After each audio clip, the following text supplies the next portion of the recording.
Scott Toxic. This is Naked Mormonism. I pledge my life, all that I may have. I will strive to the utmost of my ability to be what you would want me to be. It's time to find the truth. And having set our hand to the plow, we will never look back until this work is finished. Where's the church going? I have faith that the Constitution will be saved as prophesied by Joseph Smith. But it will not be saved in Washington. It will be saved by enlightened members of this church. The explicit tag is there for a reason. So if you get offended at what is said, it is not for you. But most importantly, may you ponder the truths you've heard. May they help you become even better than you were. Skepticize everything. Welcome to special edition episode 34 of the Naked Mormonism podcast, the Serial Mormon History Podcast. Today is Thursday, December 8th, 2016. My name is Bryce Blankenagel, and thank you for joining me. Today's episode is a very special interview episode that I've had sitting in the bank for a little while, and I'm excited to get it out there. But before we jump into it, for those of you who are subscribed on patreon.com/nakedmormonism who support the show, you will be gaining access to the entire nearly 2-hour long discussion that she and I had. Whereas if you are a regular subscriber to the show and just listen through iTunes or Stitcher or through whatever other podcatcher, you'll be listening to a shortened version of it. Now, occasionally we will have episodes like this where the normal episode that goes up is a stripped down version of the entire discussion. This will occasionally happen, and the full discussion is only available to those who support the show through patreon.com. So that's what this is. And just as a small detail, a small addition to that I had not employed so long after hearing about it, but I finally made this adjustment. The Patreon page now has its own proprietary RSS feed. Now that's a technical term on the back end for podcasts. Basically an RSS feed, it tells your computer or your phone or whatever device when there's a new podcast up, when there's a new episode of the show is up and it starts downloading it. It does that through RSS feeds. So if you have a podcatcher app on your phone that you typically get through your RSS feeds, you get all your podcasts through, you can just add the Patreon only RSS feed for the show, and you will still see the episodes come in and download straight to your device every Thursday night as they normally do, but it will instead be pulling those episodes from patreon.com instead of from Libsyn where they're hosted otherwise. So if you are a supporter of the show and you donate, even 25 or 50 cents an episode, you will gain access to those extra long edition episodes when they do come available, like this week's episode. And you can just download those straight from patreon.com through the new RSS feed that's on the page at the patreon.com/nakedmormonism. If you are a supporter of the show, you should have received an email that says that the new RSS feed is active, but you just have to click on that and link that up to your smart device so your device knows where to get the episode from. If you're a patron, be sure to take advantage of these extra long episodes and these opportunities. There's, it's just for those people that are in a position that they can support the show, and I deeply appreciate each and every one of you who do that. That being said, that's enough time delay for getting into this interview because this episode is fantastic. I cannot wait for you to hear the interview, the discussion that I had with Lindsay, because she's just such a fantastic person. You can find out everything she's on and where to find her, of course, when you listen to the end of our discussion, and she plugs everything. But she's the host of Feminist Mormon Housewives and Year of Polygamy. She's a really fantastic person and is very active in the Mormon/ex-Mormon movement. So without further ado, this is the interview with Lindsay. All right, I am joined here by Lindsay Park. Some of you may know her from A Year of Polygamy podcast. Some may know her from the Color of Heaven podcast, all under the umbrella of the Feminist Mormon Housewives podcast. And some of you may know her as the assistant director of Sunstone Symposium. That's the first place I met her, and of course, where we spent some time hanging out in Seattle this couple weekends ago. So, Lindsay, welcome to Naked Mormonism. How's it going? Thanks, Bryce. Excited to be here. Awesome. Well, thank you so much for coming on. Now, the reason I want to invite you on is because we're kind of at a time in the timeline where there's a lot going on with extramarital affairs, I guess we can call it, because it wasn't called polygamy in and of itself at that time. But of course, before actually diving in on that, I kind of want to get a little bit of background on you, Lindsay. Can you tell us a little bit about yourself and what kind of led you to where you are now? Sure. Yeah. For those who are familiar, I host a podcast called Year of Polygamy. It covers the history of Mormon polygamy from the beginning until now, which means, there's still Mormon polygamy happening. So we cover all of that. It started out as 100 episodes, and every year I do a few updated episodes. Polygamy is an important topic to me, but I'm not a polygamist. I've never been a polygamist or lived close to polygamy, but I did grow up in the LDS tradition, where I have polygamous ancestors, and I grew up in Salt Lake. My 8th birthday when I was a child was in the Lion House. I got to have a birthday party there. So I was very much sort of involved in the culture and the history of Mormonism. My mom is a public historian. She goes around and dresses up like a pioneer and gives the history of pioneers to youth conferences and relief societies and schools and that kind of thing. So that's kind of the background that I grew up with. And so then how is, I guess, why polygamy, right? Because I've listened to most of your episodes so far, and of Year of Polygamy. Granted, I'm not quite as far through the Color of Heaven, but why polygamy exactly? Why did you focus on it? Well, growing up as an LDS woman, polygamy never bothered me. Like I said, I grew up going to Brigham Young's house. I thought it was this kind of quirky thing about Mormon history. I had polygamous ancestors. It wasn't until I got married that the idea really started to bother me, the idea of polygamy in heaven, eventual polygamy in heaven. I felt really conflicted by it, that the thought of sharing my husband, the sort of unfairness that maybe men wouldn't have to choose. When you get married as an LDS person, you sort of are supposed to cut off all contact with, people of the opposite sex. At least that's how I was taught. And so I really resented, most of my friends at that time were male, and I feel like I lost most of my friends when I got married. And it just seemed deeply unfair to me that, like, maybe, my husband would get to keep those relationships and be able to contextualize them in a spiritual way, that perhaps maybe he was keeping his options open for the eternities and I wasn't. And of course it wasn't on my husband's mind, but it was on my mind. And that led me to discovering that Joseph Smith was a polygamist. I had no idea. I thought, sort of bought into this idea of the romantic relationship between Joseph and Emma, and that is as far as it went. And I think I was 25 when I learned that he was a polygamist, and it sort of opened my world up to this.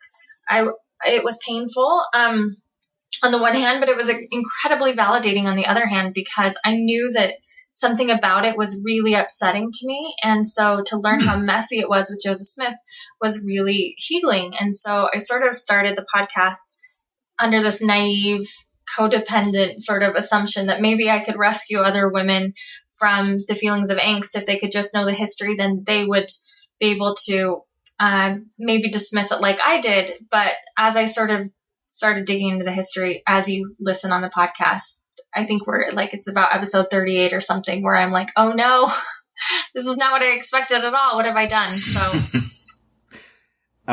was that coming to the realization that the history wasn't exactly what you had expected? Was that a good realization, or how did that kind of affect you from then? I mean, I think by that point, I thought this is such a Mormon thing. I remember telling my brother about Mormon issues. I was like, you know what? Did you know this happened and this happened and this happened? And my brother was like, yeah, I know all that stuff. And it seems like every Mormon I talk to, they're like, yeah, I know all that stuff. And I did that too. I thought I had known all the scandals that there was to know. At this point, I had listened to every Mormon Stories podcast. I had read everything on Fair Mormon, like everything. I spent hours and hours and hours on that website. I felt like I knew everything there was. And then I didn't expect to be shocked, but I get into, I think it's the stories of the Steptoe expedition and reading the journals of Mormon women who I thought, I'd read their writings from the exponent, like Emmeline Wells, or Martha Hughes Cannon. But when I was reading their actual words and their personal feelings versus their public feelings on polygamy, that really sort of shook my world. I thought, oh my gosh, there's so much that I don't know. And there are so many scandals out there that I had no idea about, like the Steptoe expedition. So all of that just kind of like flew open everything. But it was incredibly exciting too, because those stories of, early Mormon Utah, especially Mormon Reformation, are some of the best stories in Mormonism, in my opinion. I couldn't agree with you more, and I have to say that's probably one of the most refreshing parts about your podcast, your Polygamy, is you rely so heavily on the first-person accounts. Like, for example, like Eliza Partridge, she was an incessant journal keeper. Like, you spend most of the podcast having somebody read her first-person accounts, her journal entries from the time. This is hard scholarship. This is real historianship, studying the words that these people themselves wrote and experienced. And I think that offers a new perspective that we wouldn't be able to attain if we're just reading through this in a Fair Mormon article, the LES.org article talking about plural marriage in Kirtland and Nauvoo.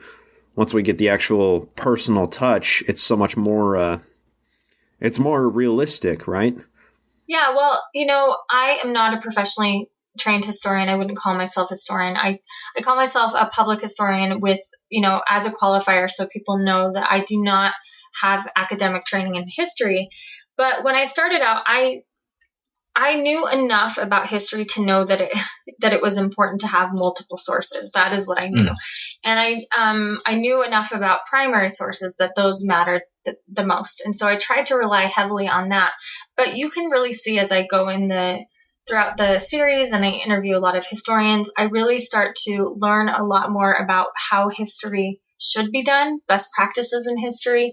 And it's sort of you watch me learn and grow. I rely mostly on the words of others just because I don't want to take credit for this, and I don't want it to be seen as me enforcing my opinions, because I think that Mormonism isn't just about history and storytelling. It's about how we interpret the history, and it becomes a very personal thing where the stakes are so high for how you interpret the history. And so I really wanted people to do the work of having access to the stories and then letting them see it for themselves and interpret it themselves, because that's the work for me.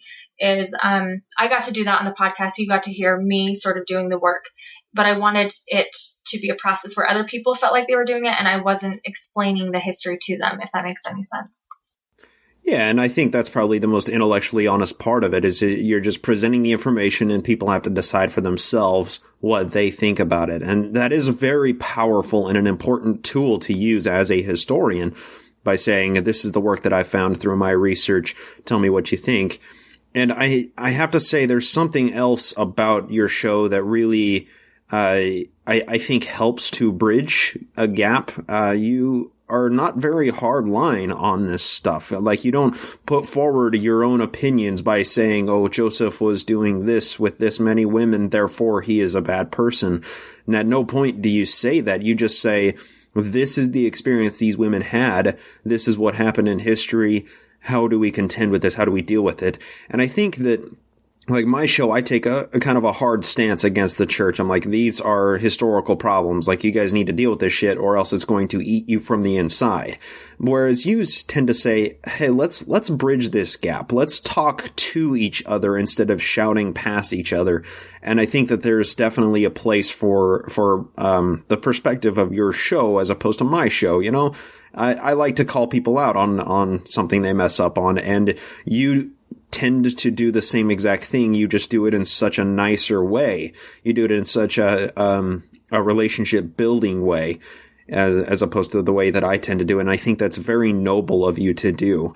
And I at the beginning you said maybe it was naive of you to kind of do it this way. At least that's how I understand it. I think nobility is probably the best way to describe it. It's a noble goal to try and get this information out there and have people contend with it the way that they will.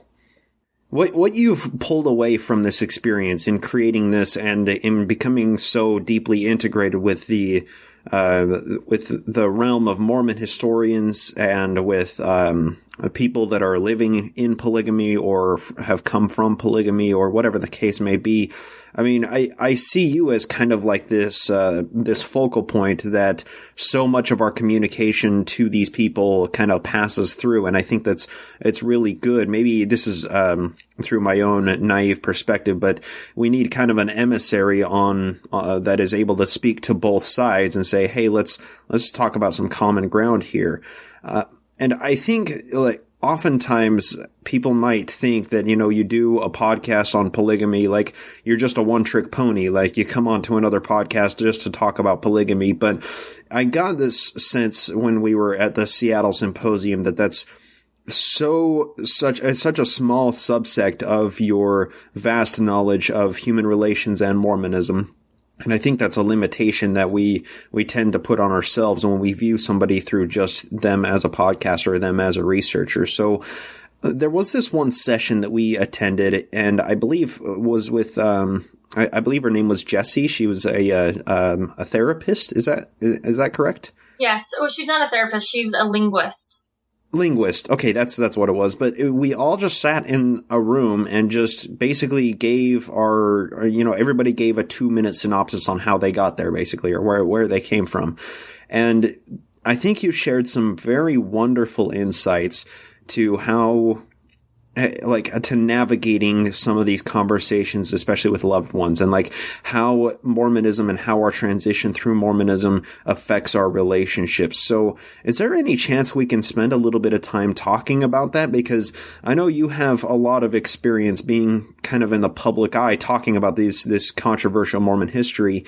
There must have been some tough conversations with family members for you. Can you help us walk through that a little bit? Sure. Yeah. I've been doing this. It occurred to me that I've been doing this work for almost a decade, wow. which is crazy to think about. That's a long time. I did not think I would be doing this for a decade, but I've had a lot of experience dialoguing with all kinds of people about Mormonism. I mean, that's what I do for my job now, right? We just dialogue about Mormonism. So I really do have the privilege of practicing it a lot. And even still, you'd think that I would be better at it than I am by now because No, I'm serious. We had this big blow up on John DeLynne's Facebook page the other day about my position. And I had people calling me an apologist and going on Reddit and saying it's too bad she's a TBM now. And I'm like, what in the world? Because I'm still finding out better ways to refine and articulate my position. Because I have a position that I think is confusing to so many people. And my position is that I claim Mormonism and I'm very active in the Mormon movement, but that does not mean I'm a believer or that I attend church. And so most people don't know what to do with that. And people would say, oh, it's a New Order Mormon or something like that. And right. It's just like our minds can't grasp it. For me, my goal, my personal agenda is to decentralize the power from the hierarchy and give it back to the people, sort of thing. It's sort of my feminist activist spirit inside of me. I feel like the hierarchy has too much power and control over the culture and the people and the theology. And I do think some of the theology is valuable. I think some of the traditions in the history of Mormonism are things that I really like and appreciate. And so, but I think that it's too hierarchical and too patriarchal. And so I want to decentralize the power, give it back to the people. And so I claim my Mormonism sort of as an act of resistance against the hierarchy and against the scripts. So what that means is a lot of people that are active Mormon, active meaning they go to church or whatever, they'll say, Lindsay, you can't claim that. You don't go to church. You can't say you're a Mormon. And I'm like, well, I just did. And a lot of people who have left the church are like, why would you want to associate with that? That's a hate group. And I'm like, well, I just did. I think that to me, the you're in or you're out, the black or white narratives are the church's narratives. That's the hierarchical narrative that they set up. That narrative benefits them. And every time people leave the church and claim the title of ex-Mormon, it only strengthens the position. Now, I'm not saying people should not claim that title. People should claim whatever title feels right to them. But ex-Mormon narrative, ex-Mormon is still Mormon. It's just a qualifier. And so for me, I'm like, it's nobody's business what I believe. That's a hierarchical, codependent narrative of Mormonism. But I know saying this is going to piss people off, because what they do is they take this and they say, what are you trying to say about me? And so I'm still trying to find ways to refine that, because really this is not about anyone else. This is not me asking anyone else to identify in any other way. It's just me claiming my power back in a way that makes sense to me in my life experiences. So that is a lot of jabber to answer your question, which is how do we talk about this? I think it's really a bifurcated conversation, which is a result of this hierarchical narrative that people are in or they're out. They're faithful or they're apostate. They're with us or they're against us. And I'm really interested in sort of bridging that gap, because the reality is that isn't true. Ex-Mormons and Mormons interact all the time because they're family, because they're neighbors, because they work together. And so we all hold to the script that the hierarchy is set up that benefits the hierarchy. And but that's not the reality of what we're living. And so the world that I get to live in, and it's a privilege to live in this world. I say that because this is why I would never ask anyone else to do this. I get paid to do this for a living, and I get to interact with Mormon fundamentalists, which a lot of people don't have access to. And that has taught me all kinds of things about my own group, the LDS group, and it's taught me so much about my own self and how I talk about these things. And I've been able to see them as outsiders. Like I approach them as an outsider. And I also see them as outsiders to Mormonism. So I get to I have the very unique position of viewing Mormonism as an outsider. And that's been tremendously helpful to me. So when I dialogue with these things, I have all of those benefits that I think other people don't have, that allows me to sort of occupy this space in the middle. And I would never make apologies. I think my record's pretty clear that I don't make apologies for all the shitty stuff that Mormons do and Mormonism has done and the systemic harms that it does. But I think my goal is just to sort of take the power away from that, because I think that we all, Mormons and ex-Mormons and everyone in between, gives the hierarchy too much power. And the reality is the Mormon movement is so much bigger than the LDS Church, and studying polygamy teaches you that. Let's go ahead. I have a bit to say on that, because I think this is a highly nuanced conversation. And there are probably a number of people listening to this conversation that are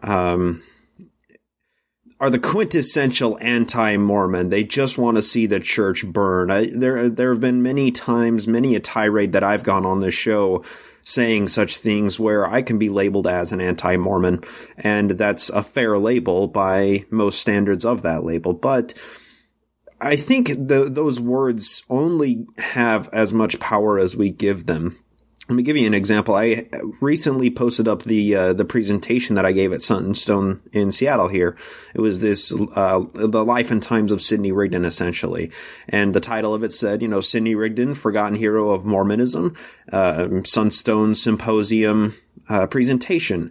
And somebody who I assume is a TBM came on and just commented, I assume without watching the video, saying, why would I want to see an anti-Mormon presentation from an anti-Mormon association like Sunstone? And that just utterly blew my mind. I was flabbergasted that somebody could call Sunstone anti-Mormon, because I can think of very few other organizations or entities that are more pro-Mormon than Sunstone Symposium. Like, their motto this year was more than one way to Mormon.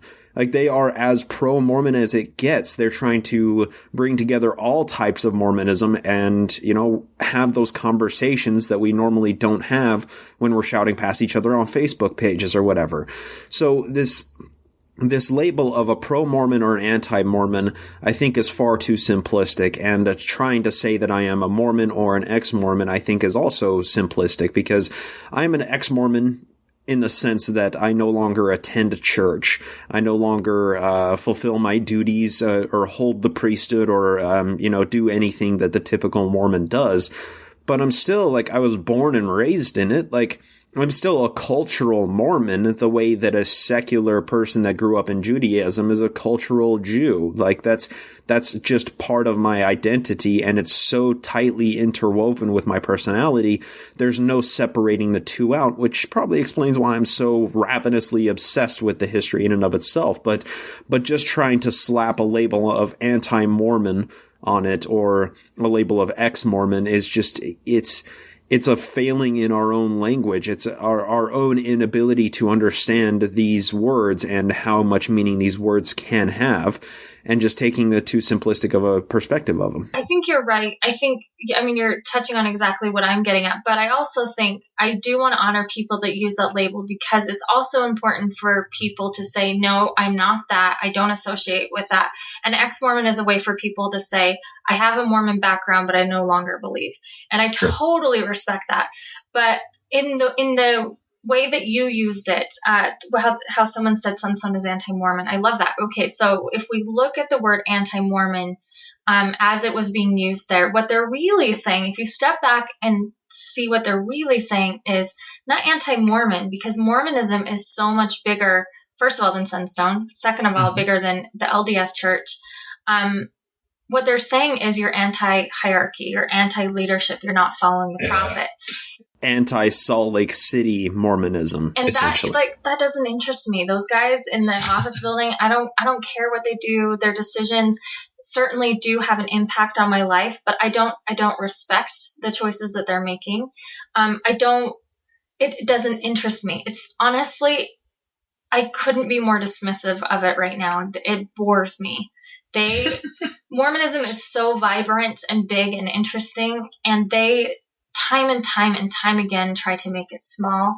And that's a product of someone who needs control, right? And, just from a systemic sort of game theory, they're men trying to keep control, constantly feeling threatened by their power.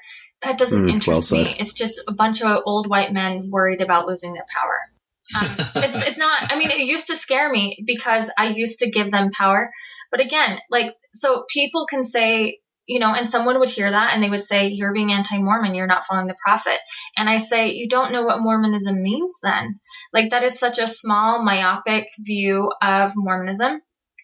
And that is what, if you study the history, Mormonism, to say anti-Mormon in 1830 would mean something different then than it would mean in 1840, which would mean something different than 1860 and 1890. And it's a term that has been co-opted to keep control of the membership.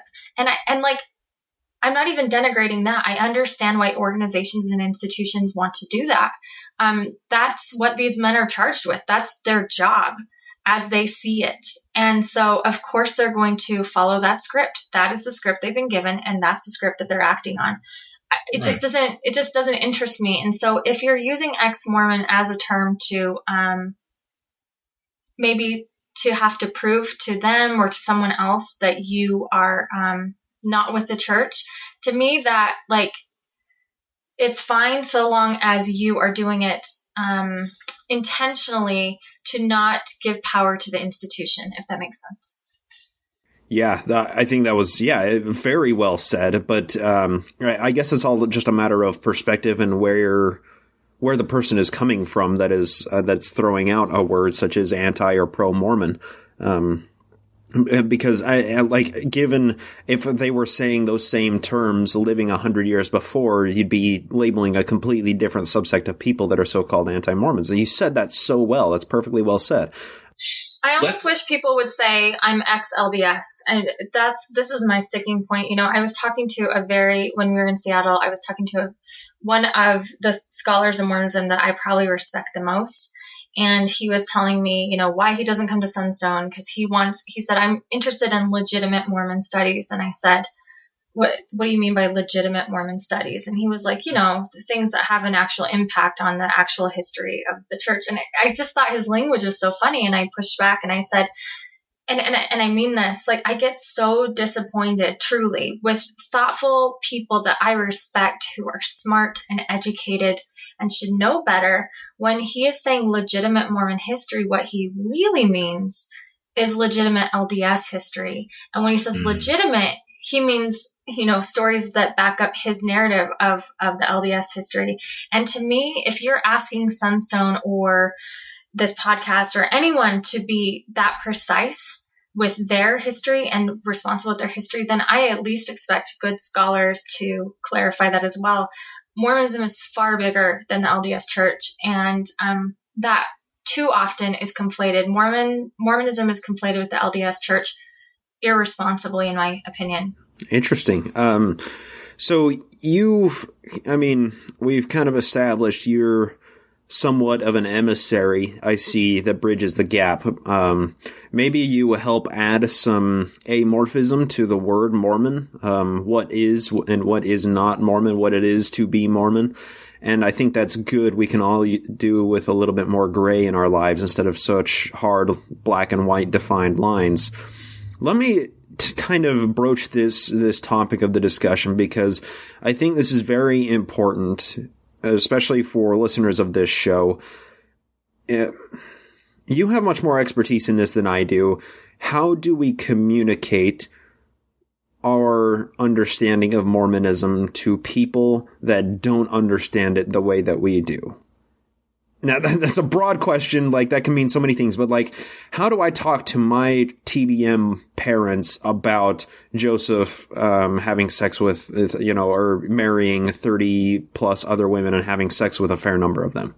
I mean, okay, so this is an analogy that I've just sort of stumbled upon, and I hate giving, this is totally counterintuitive to what we're talking about, because I'm going to narrow the discourse to a pop culture reference and not everyone's going to get that. Do you watch Westworld? Have you seen the show Westworld? Not yet. No, I'm going to start it soon, though. Well, I will just say this. There are robots in the show, and if they see something that contradicts their world, like if someone has a photograph or says something that is off script, the robots are programmed to say, that doesn't look like anything to me. And so this is a way to keep the robots on script and to keep everything functioning in this world the way it's supposed to. And I found that when you talk to certain people within Mormonism that don't have certain backgrounds in this stuff, if you were to talk, so let's say you're going to talk to your mom about Joseph Smith's polyamory or something, polyandry. Your mom's reaction, the way she is wired and programmed, is going to say, that doesn't look like anything to me. So she's going to hear you. She's going to nod. She's going to, nod her head, maybe get upset. But her brain is not programmed to accept the information. It's not going to make sense. It's not going to fit into her worldview. And it's going to sort of slough off in ways that we see that maybe you're possessed by Satan, or you're being tricked, or that's not true, or there must be some reason for it. Her brain is not equipped to deal with that information. That's just the reality of it. Well, and like, I get so frustrated, and this is my own lack of communication skills. I get so frustrated. I feel like I want to sit him down in a chair and just like shake the stupid out, right? Like, just listen to what I'm saying and let's have a conversation about this. But it's never like, you can never get to that point. Like, you can't just tell somebody, open your eyes, you're blinded by your own faith, because that's even more rhetoric that they won't respond to, and probably walks the conversation even further back. I mean, it's just such a hard thing to do. But let me give you like a visual image. So let's say you sit her down and you put your hands on your shoulders and you shake her to get the stupid out. Really, like what you're shaking is your own self because it's I get it. Like I get the inclination. It's such a Mormon thing for us that we have been programmed, many of us since birth, to share what we know, to find the truth, to share the truth, to be obsessed with the truth. And so when we find a different version of that truth, we have this sort of missionary zeal, but it's not even that as so much as this righteous desire to like be validated, because Mormonism is so much about external validation, right? We bear our testimonies in public so people can hear it. We all say amen after everything. We wear garments so we know who's Mormon. You know, we have all this signaling that we do. So it makes sense that we need our family to understand us, because then they might treat us better, or maybe we want them just to know that they're, you know, being duped or whatever. But when I say that it's you shaking the stupid out of yourself, it's because it's impossible. Like, we're talking about an impossible task. Now, some people have been able to do this effectively, but I would argue that for someone to be able to listen, they need to be primed to listen. If you look at it as, I always use the idea of like tools in a toolbox. If their toolbox has tools to sort of chip away and understand what you're saying, then they might be able to hear you. But Mormonism is deliberately constructed in a way that prevents this sort of information from getting in. And this comes from a long historical tradition of doublespeak, telling the public one thing and privately doing another, and setting up a discourse that will allow the hierarchy to function in a way that the rest of the sort of class system in Mormonism won't. And so we all come by it honestly. So it's nobody's fault. It's not that your argument is deficient. It's not that your mother is deficient. It's just these scripts, like I said. So we're all acting according to these scripts. And really what I have seen be successful is instead of trying to give people facts and information, it's better to give them tools to understand this. So tools of, critical thinking, scientific methods, like the way to process information. If you really want to sort of get people to understand the information the way that you do, they need to have a key that unlocks sort of their toolbox. And that key is going to look like different things to different people.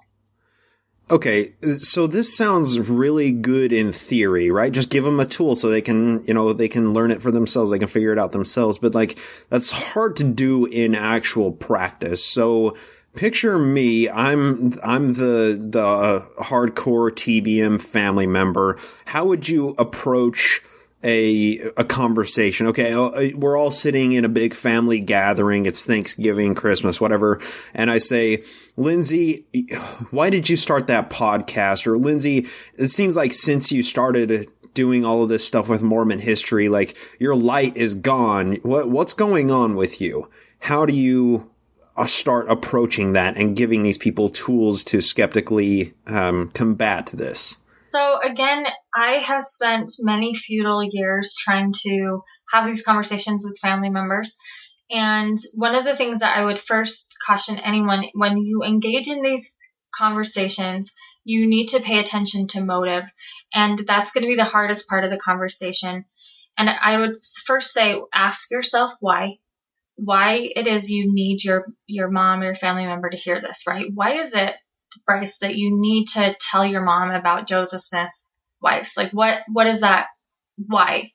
And once you can understand your intention, that's going to sort of stop the chaos from happening. You're not going to be organizing around this emotional need to tell this. And it's taken me years to practice and to understand, and sometimes I still don't understand it completely. But what that has given me is the ability to slow down the conversation when this is happening. And so I have been in this conversation where they say, why are you doing this podcast? And I am able to stop. I'm able to examine my motives for this conversation. What do I want out of this? Do I want a big blow up? Do I want to convince them? Do I want their understanding? Do I not want to have this conversation right now? And I'm able to sort of negotiate my boundaries in my head. And that also gives me the opportunity to do that for them, to the person I'm talking to. I think, okay, what are they asking me? Why are they asking me? And oftentimes, I would say at the end of the day, people are asking these questions because what they're really asking is, well, where does that leave me? You're doing this podcast. Where does that leave me? What are you trying to say about me? Are you trying to say that I'm misguided? If you've left the church, you don't believe it. What does that say about me? What about our eternal family? And really, this is just a way for family members, because we are taught to conflate love in the church and obedience so closely. Some family members literally believe and they feel a loss of love or a lack of love from you, a betrayal from you.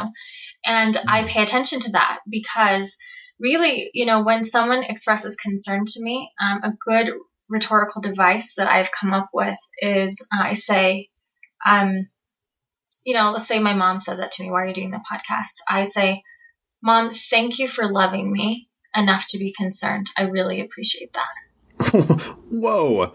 That's a blindside reply to that, right? Like you're a sinner and you're doing something I don't like because it's against our eternal family. And then you just say, well, I love you, Mom. It's acknowledging that she loves me. She's saying this because she loves me and she has concern for me. And it sure doesn't feel that way. It doesn't feel like what I would describe as love. But from her perspective, what she is saying is, because I love you, I'm concerned about you. And so that is what I'm saying. It's a practice paying attention to that. So I say, wow, thank you for loving me enough to care. We're not going to have this conversation. Or thank you for loving me enough to care about this. My answer isn't going to make sense to you. So, if you're ready to maybe try to understand where I'm coming from, maybe we can have that conversation. But first, there's going to have to be different boundaries in place. Things like that. I think that's probably one of the most important parts of it, is setting out the battlefield before charging into to fight, basically. Because, no battle was won off of luck alone. I mean, there's a fair amount of strategy, and it goes the same with talking with our loved ones about these challenging topics. If somebody approaches you and says, I don't like what you're doing because it hurts my beliefs, or because, like you said, it hurts, it makes me feel like you don't love me, or like our eternal family is in jeopardy. Like, they've already set out the battlefield the way that they think this is going to play out, or, maybe they have a certain set of hopes for it. But then if you come in and flip over the game board and say, no, this is the strategy we're going to play with, I think that probably has enough shocking power to get somebody to listen for a minute. I think it's not, for me, it's not about winning. And this is what I would tell people. You have to let go of that desire to win, because it's not about winning. That there's a power structure in place, a system in place that you alone are not going to be able to beat. You're not going to be able to somehow magically decolonize the brain of your parents who have lived this religion their entire life. Like, that is just, I'm sorry, but that's naive. It's an expectation that you're setting yourself up to fail with. All you can be responsible for is yourself. And that is probably the most anti-Mormon thing you can do, is to be responsible for yourself and your choices, because Mormonism really makes us responsible for everyone in the community. And so we really want to change people and to win, as you said. But it's not about winning. It's about, for me, it's about having enough space to claim my power and to be able to make choices that I think are best for me. Now, that gets really complicated if you're talking about your spouse who doesn't believe, or your kids, and who are threatening and making ultimatums. But if you can really, truly understand that, first, Mormonism really conflates fear and love, that it's going to be a really challenging thing for them, but that they are very sincere in their concern, but they're going to express what they think is love to you, that is going to feel like fear and, ultimatums and scare tactics. But if you can give them the grace of understanding that most of the time this is about love for them, They just don't have, Mormonism co-opts the language of love. They co-opt the language of happiness. So I'll just give you an example. When people say, you leave the church and you're not happy anymore, they're absolutely right about that. Because the way that happiness is defined is a term that is meant to reinforce the hierarchy. It gives power to the hierarchy. So happiness in Mormonism is not happiness outside in a secular sense. They're two different words. They mean different things, and they're played out in different and performed in different ways. So of course, when you leave the church, you're no longer performing happiness in a way that makes sense to Mormons, faithful, active LDS people. It doesn't make sense to them. So of course you must not be happy, because it's actually a different thing. It's a different verb that you are playing out. And so that's what I'm saying. The same thing with love. You need to remember that, and fear. These words mean different things. And, Warren Jeffs is doing this right now with his people. They are training young children. Some of the members that are closest to him call it code, but they're teaching the kids that words mean different things. The actual, more like Mormonism does that on a sort of a grandiose level. When you think about it, we give our own meaning to these words. Oh yeah, well, because when somebody says, "I know the church is true," they're redefining what the word truth means. It's whatever the church says is true. So when you force somebody to conflict the word truth, when somebody thinks the church is not true, then that introduces cognitive dissonance, because they're trying to say that the truth is not true. Like that just breaks people's brains. It doesn't work that way. Yeah, and I think the best strategy for me with my friends and family, I would say the majority of my family believes, and I have really let go of my desire to deconvert them or whatever, because when I really paid attention to my motives, what I was asking was the same thing that they were asking in these conversations. I was saying, but where does this leave me? But where does this leave me? Will you still love me? Will you still accept me? And over time, in a lot of hard conversations, I am lucky enough that my family has said yes. Like, we don't agree with your positions, but they still accept me and they still love me. For the most part, I would say I have a certain group of family members that absolutely think I'm possessed by the devil.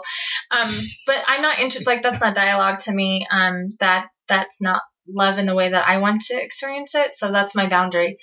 Let me ask you something, because I run into this in my own personal experience quite a lot. I have this perspective that, when I was in the church, I wasn't a very objectively happy person. Now, I was happy in the sense that I was doing everything that makes it so I should be a happy member of the church. I was engaged in my various young men activities. I was doing everything, living the life that I was supposed to live, and I wasn't happy. And then when I left the church, I suddenly became much happier, much less depressed about things. And then as I've come to learn the history and learn the genesis of the church, I've only become more and more happy with my life and the way things are going right now. And I feel like so many people that are in the church may have that same experience if they're willing to just take that one step off the edge and question everything, question the foundation of their beliefs. But that's, I guess, an ignorance and naivete on my own perspective, because it's that is my experience. I became happier when I got out of the church. That doesn't mean that everybody else will. That doesn't mean that anybody else will. It's just what I experienced, and I want other people to share in that experience. I want my fellow loved ones to feel that same happiness that I feel, and I feel selfish if I don't share that with them in a way that would, try to get them to understand my perspective a little bit. But there's simply no way of doing that when it comes to Mormonism without essentially telling somebody that their entire belief structure is false.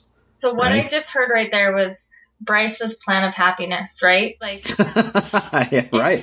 Bryce's, though. Nobody else's. It's only mine. You go out and you proselytize this to your family. Here's the plan of happiness. You just have to do A, B, and C, and then you're going to be happy. And it's such a Mormon desire. And I don't mean to dismiss you, because I absolutely am guilty of this still. I think it's codependent, right? It's this idea of we are responsible for other people. I need and want people to know that too. I it's so inherently rooted in me. I think that I got it from Mormonism. I also think it's part of my personality. I mean, for crying out loud, I started a podcast to like get the truth out. You know what I mean? Me too. You have to do it. You have to share what you've learned, though, right? I think it's a human innate desire. And the people that are ready to hear it are going to find it. But people do what works for them. They do. And when it doesn't work for them anymore, they stop doing those things. Now we see that, like, unfortunately, I've seen people do that within Mormonism where Mormonism is not working for them and they keep like butting their head up against the wall and it's making them miserable. It's making them suicidal. Those are people that I'm more interested in giving resources to. But again, that's dangerous territory. Like, who are we to be somebody's prophet or bishop or leader to tell them that we have found this new gospel of happiness? Well, like, I see it, like, they've been told that they have that for their entire lives, that they have access to that, and they're one of the few 15 million people on the planet that does have that amazing access. Now it's like, now I learn that it's all a falsehood, that, you know, none of it is actually the way that I learned it from a kid. You know, I want to share that knowledge. I want to get it out there. I want other people to share my same level of understanding. It's like I found this divine truth, and I want everybody to believe in my one truth. But that's just so ignorant. It's too Mormon of me. I was thinking, you know, I've been reading a lot of research on fantasies, people that have fantasies. And, you know, we often tie in fantasies with sex fantasies. But fantasies are like daydreaming, they're dreams for the future, they're stories we tell ourselves. Like, fantasies are a lot bigger than sex. And one of the things about fantasies is the way that I talk about them, I'm usually like, you know, if someone has this dream or this goal, like, that's really nice, but it's a fantasy, meaning it's not real, right? So your fantasy isn't real. But some of the research on fantasy is that actually fantasies are real. Like, they're real. You feel them. The stories you tell yourself or that you dream about or distract yourself with, those are real in that they serve a purpose for you. And I like to look at Mormonism that way, or at least a story of Mormonism or a story or faith. They are real. Like, it's not, you're saying it's not real to them, but it is. And you need to remember that for them, it's real and it's serving a purpose. And the same thing goes with all the stories that we tell about ourselves. The podcast for me served a purpose. It gave me a direction, and it gave me a goal and a purpose for so long. And when it was gone, it was kind of like, uh-oh, now what do I do? I've sort of exercised all that fire and that passion. So none of those are wrong. Like, it's just where people are at. So again, I would caution people. I understand the need to do that. I would say the most effective way to share your truth is to honestly live it, and to sort of try to practice being okay with people not accepting it. Because for me, that's been the hardest thing to overcome. I've been lucky enough to do this whole journey publicly, which I would not recommend to anyone, because I've had the beautiful benefit of having so many critics come at me publicly and privately because of that. And I've had a lot of practice on just not caring what people think. And I'm not perfect at it, but I have learned that really what I've needed to do is make the choices I need to make, and, you know, be as responsible as I can, but not be responsible for the feelings of others. And I think that is the goal. That is the way to really decolonize Mormonism, because Mormonism is very codependent. It's very community-based. It's very much, it's in our theology to care and to sort of police what other people do. And if you really want to leave the church, like, that is the thing you have to work on. But it has to be, that means you have to constantly examine your motives, and that's hard to do. That self-reflection, that's something that nobody really wants to do, but it serves such a healthy place in, like, communication, for example.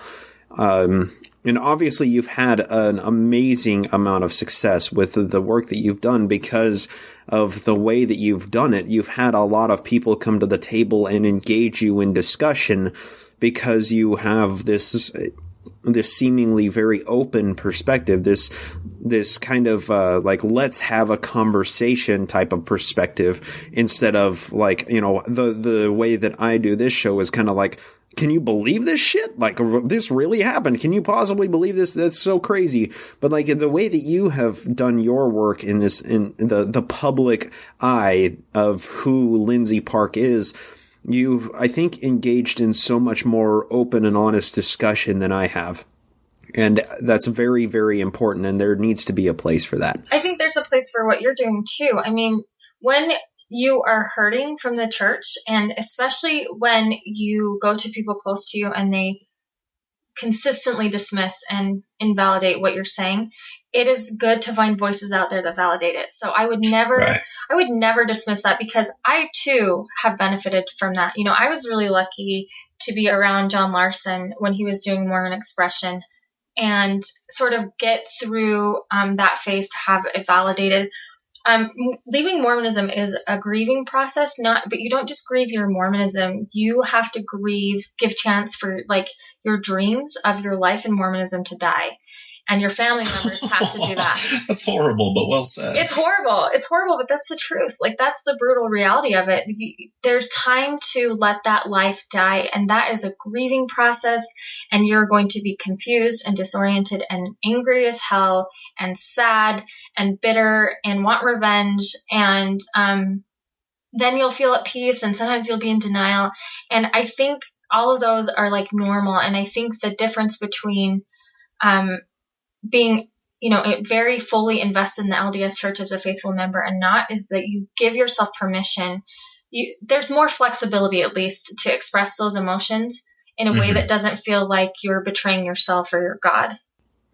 Well, and I would also say that there's something to be said with the effectiveness of communication as well. Because when somebody hops on a podcast and screams and rants about something that happened, it speaks to people that want to hear that. Whereas like the kind of medium that you've established through a year of polygamy is like, let's all talk about this. These things happened. Let's all get together and talk about it. And I think it's much more effective for getting everybody to listen and to confront the facts. And I think like Mormon Stories is possibly one of the best podcasts out there. Just primarily because, you know, John's been doing it for 10 years now, or 11 years now almost. Like, there's so much information there. There's so many alternate perspectives. There's so many coming out of the church stories that people share. Like, there's so much open and honest discourse there. And people from all levels of the belief spectrum come together on Mormon Stories comments section and talk about it. This was an amazing, interview, or when this person said this, it was really amazing, or whatever the case may be.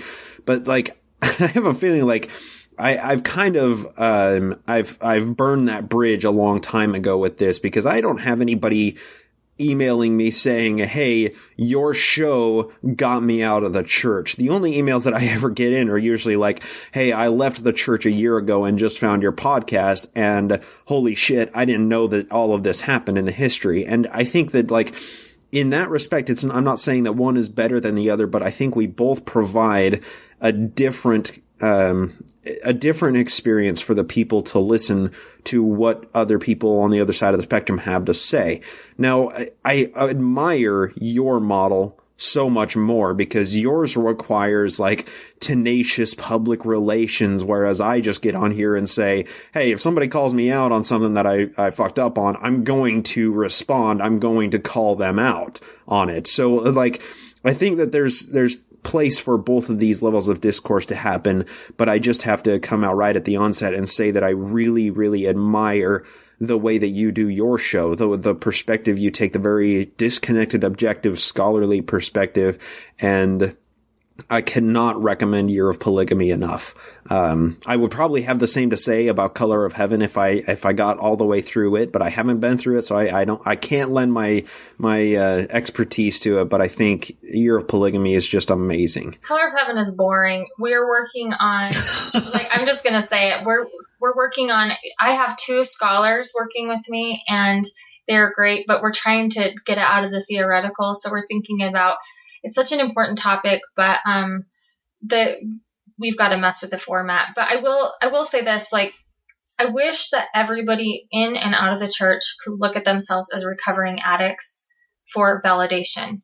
I think that Mormonism is, like I said, I keep using the word codependent, but if you look at, I was talking to my mom, and she was talking about, she's in the Stake Relief Society, and she's talking about, going through these porn addiction trainings, to help women whose husbands are addicted to porn in the church. And the way that it's, from what I'm gathering, talking to her and talking to people who actually ran that program, it's this idea of, like, women have to be responsible for their husband. So if you know your husband's a porn addict, quote unquote porn addict, you have to go check the computer, change the passwords monthly. You have to do all of these things to prevent them, to sort of babysit them and protect them from this habit. And that's a fundamental misunderstanding of addiction, right? So addiction, like, obviously the addiction is a coping mechanism, and they're doing this to cope. And so when you take that away, you're not, like, you're just forcing their behavior underground. It's just a fundamental misunderstanding. And if we look at Mormonism and our validation the same way, people need a place to have their Mormonism or their ex-Mormonism validated. And you're providing that service. I'm not saying, I'm saying the goal is to not need that validation, but I'm doing this almost a decade, and I'm not there yet. I'm better at it, but people need that validation. You can't just take that need away and say, nope, you shouldn't care what people think, be done with it. That's not how it works. And so we're all sort of recovering from that. And in another sense, I validate a different path, which is people who need practice making sense of the information on their own. And it's just a different step in the journey, if that makes sense. And I think that they're both valuable. So it's not that one is better done. And I wish more faithful Mormons and Mormon scholars would understand this when they want to denigrate sort of the quote ex-Mormon position. It's absolutely needed. Ranting is needed. Support groups are needed. Being snarky is needed. All those things don't always add to, like, a constructive discourse with believers, but they're also part of the journey of becoming, overcoming this sort of addiction to the validation of others, if that makes sense. Absolutely. Yes, very well said. And I think we can probably boil a lot of our conversations that we have, just day-to-day conversations, whether it's across a believing veil or whatever, just trying to get down to the validation of the argument, validating somebody's stance or perspective on the given topic. I think we can make a lot of headway in having actual discourse with each other as opposed to just yelling and nobody listening. And I think that's probably the most important part about this, and probably the best takeaway from this conversation. Well, and I would say do your yelling and do your screaming, but do it with like-minded people. And then when you're ready to have that's just strategic, right? Like, you're not going to get anywhere with that kind of discourse. So if you want to be more effective, then do that. We're not saying don't get mad. There's so damn much to be mad about. It's such an effed up system, right? So, like, be mad. Give yourself permission to be mad. Don't feel ashamed about that. But do that with your ex-Mormon friends. Don't do it with your TBM family. Right. Well, and my show preaches to the choir. That's, I mean, I make no bones about it. It preaches to the choir of people that are ex-Mormon, that are out of the church, that want to look at the history and see how twisted and whitewashed it really is. But let's take that as a segue for one of the main reasons I wanted to bring you onto the show, is because you're the podcast Mormon polygamy expert. You're the person that is in the eye right now of the podcasting medium, of being a Joseph Smith expert on his polygamy. And I'm hoping to gain some of your expertise, gain some knowledge from you out of this conversation. Are you all right if we switch to that real quick? Yeah, that's fine. I wouldn't say that I'm an expert on Joseph Smith's polygamy, but I do know a lot about it. So yes, and you read from experts, whether they are Todd Compton or basically anybody else that writes in this, or Brian Hales. I guess we could call him an expert to some extent. And I think it's important to have communicators, have history communicators, as well as historians that are writing this stuff. Like, I take the same tack as you. I am not a historian. I do not have a degree in history. I just read books from people that do, and I say what I learn from them. So I want to talk to you a little bit about the beginning of Joseph's polygamy. Because right now, the timeline of the podcast sits in 1838, which was an important time for the leadership of the church, as there was a purging of anti-Josephs, basically. Anybody that was opposed to Joseph's leadership, they were basically excised from the leadership of the church. And I point back to what happened with Fanny Alger as being kind of one of the catalysts, one of the points that people were saying, Joseph is obviously a fallen prophet because he was, caught fucking that girl in the barn by Emma. So that happened. But I want to talk about kind of the genesis of Joseph's polygamy or adulterous affairs. It didn't necessarily start with Fanny Alger completely. Is that correct? Yeah. From what we know about Joseph Smith, as early as his early journal writings as a young boy, he had some guilt, things that he wrestled with. He talks about regret and sort of the sins of man and things like that. Some historians take that to mean that he had guilt for, some sexual exploits as a young man. Now, we don't have, I would say, proof of that. Again, there are no tabloid pictures. There's no way to prove that, but it does seem that Joseph wrestled with his guilt. The way that I interpret his early journal writings are that Joseph certainly did feel guilty. He didn't feel worthy. His worthiness was a struggle, and worthiness, not in the sense that Mormons today would understand worthiness, but more of I would say a Victorian struggle. Plus, mix that with Joseph's poverty. Joseph really wanted to prove himself as someone useful and valid with a voice. And so I really feel like all of that sort of came into play. Now, Joseph Smith liked the ladies. He wasn't always as self-reflective as he should have been, in my opinion. And so I think that women were a temptation. He probably had feelings that he felt he saw as a sign of weakness. But I think like a lot of boys that age, and especially in this sort of Victorian frontier, he would have felt like he had something to prove too as a man. And so I think that those were all the competing things. I think those are some of the things that he might have been feeling. It's rumored that Joseph went to brothels. That would have not been unusual for boys of his age at that time. And there are a few things that might suggest that he was doing that. But again, these would not be considered primary sources. Again, we don't have like women saying, Joseph Smith was with me in their journals, and we don't have Joseph Smith saying I went to a house of ill repute. We have newspaper clippings, we have secondhand sources of people saying, yeah, Joseph liked to do this, and so that's why a lot of historians don't take those claims seriously. But to me, when I look at it in the context of any boy in the frontier, like Joseph Smith was no saint. That's been established, and I have less reason to believe that he was a perfect saint when he was a 14-year-old boy with not a lot of supervision and something to prove. So that just makes sense to me. Yeah, and a drunkard father that was possibly engaging in very similar activities. So who better to learn from than dad, right? Well, and he had older brothers, and Joseph Smith by 1838 had been arrested for disorderly conduct and treasure digging and all kinds of things. I think, he had been held overnight for those kinds of things. And of course, you must have just covered the banking scandal. Yes, absolutely. So at this time, like, Joseph isn't playing around at this point. He's not a kid anymore, like messing around with, women in the town or in the brothel. Like, he is establishing a church. He's taking people's money. They're building things. They're investing things. They're already acquiring a lot of enemies.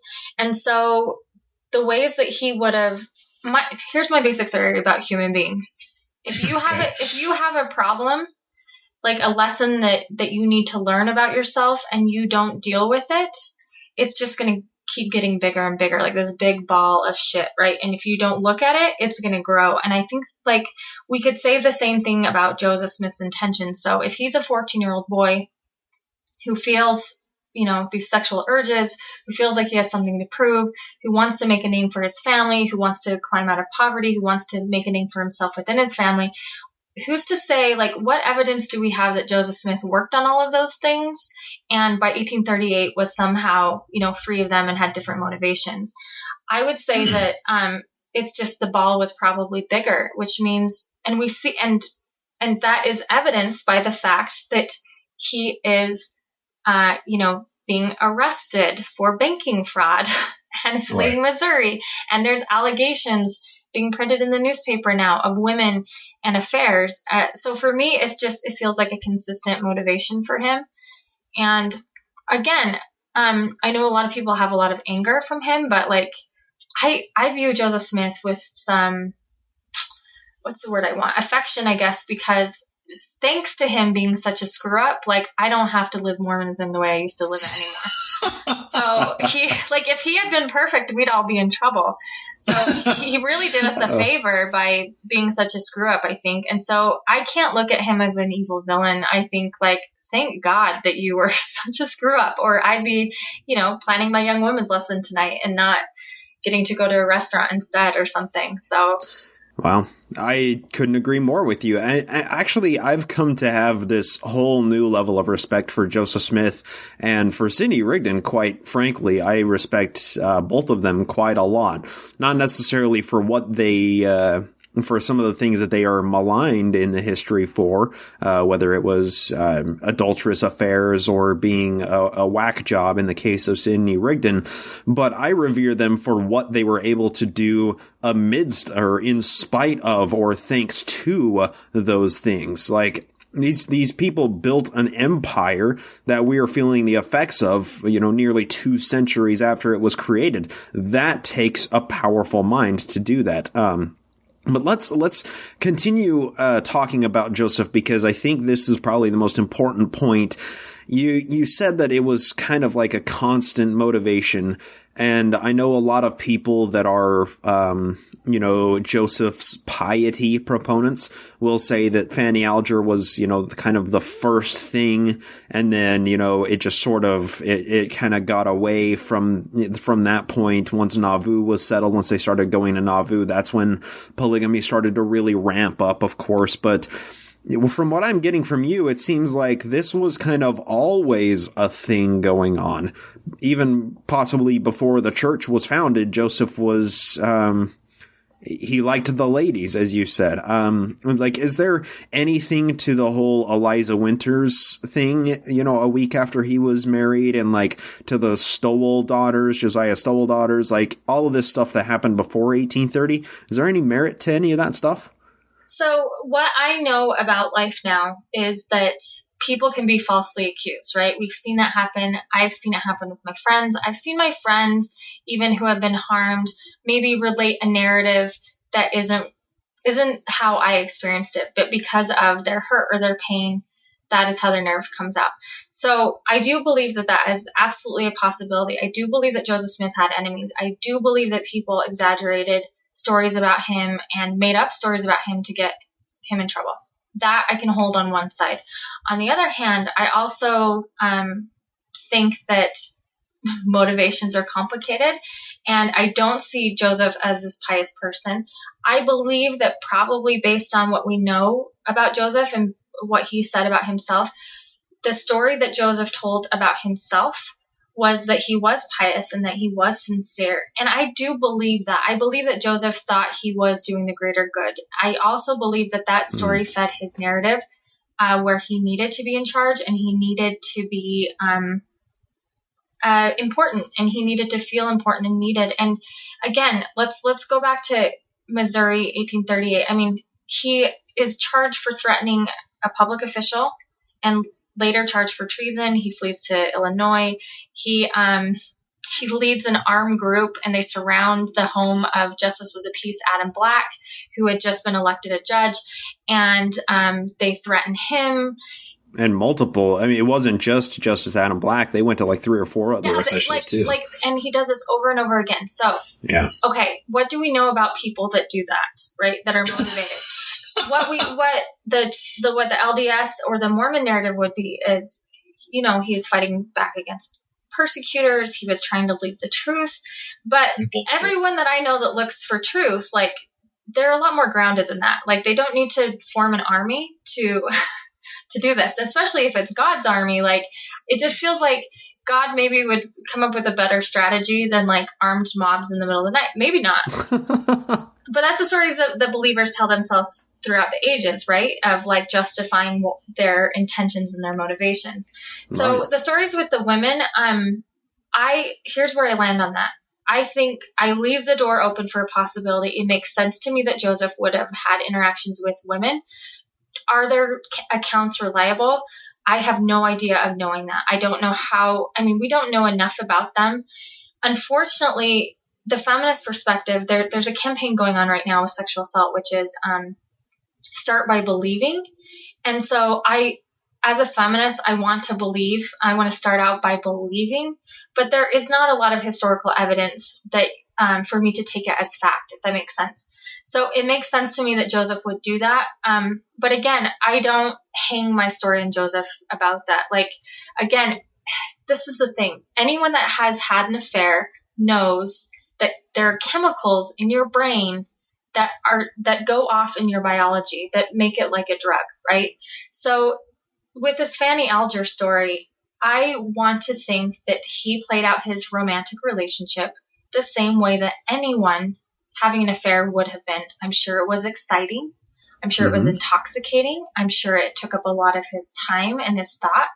I think the secrecy alone was probably very titillating to him. I think probably because of all of this stuff Joseph was doing in the 1830s, he was probably coping with these distractions.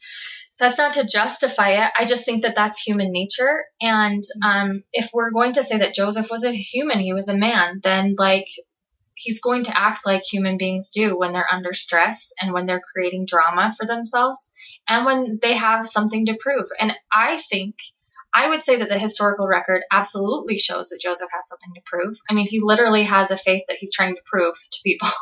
So, it makes sense to me that he would be distracting himself with these other relationships as a way to get through it. And that's not the only reason why people have affairs, but I think Joseph it was a mix of a lot of things. It was probably fear. It was he was power hungry. He wanted to feel important. And I think when you start to tell people that you are speaking for God and they believe you, I would imagine that gives you a sense of entitlement that probably blinds you to good choices.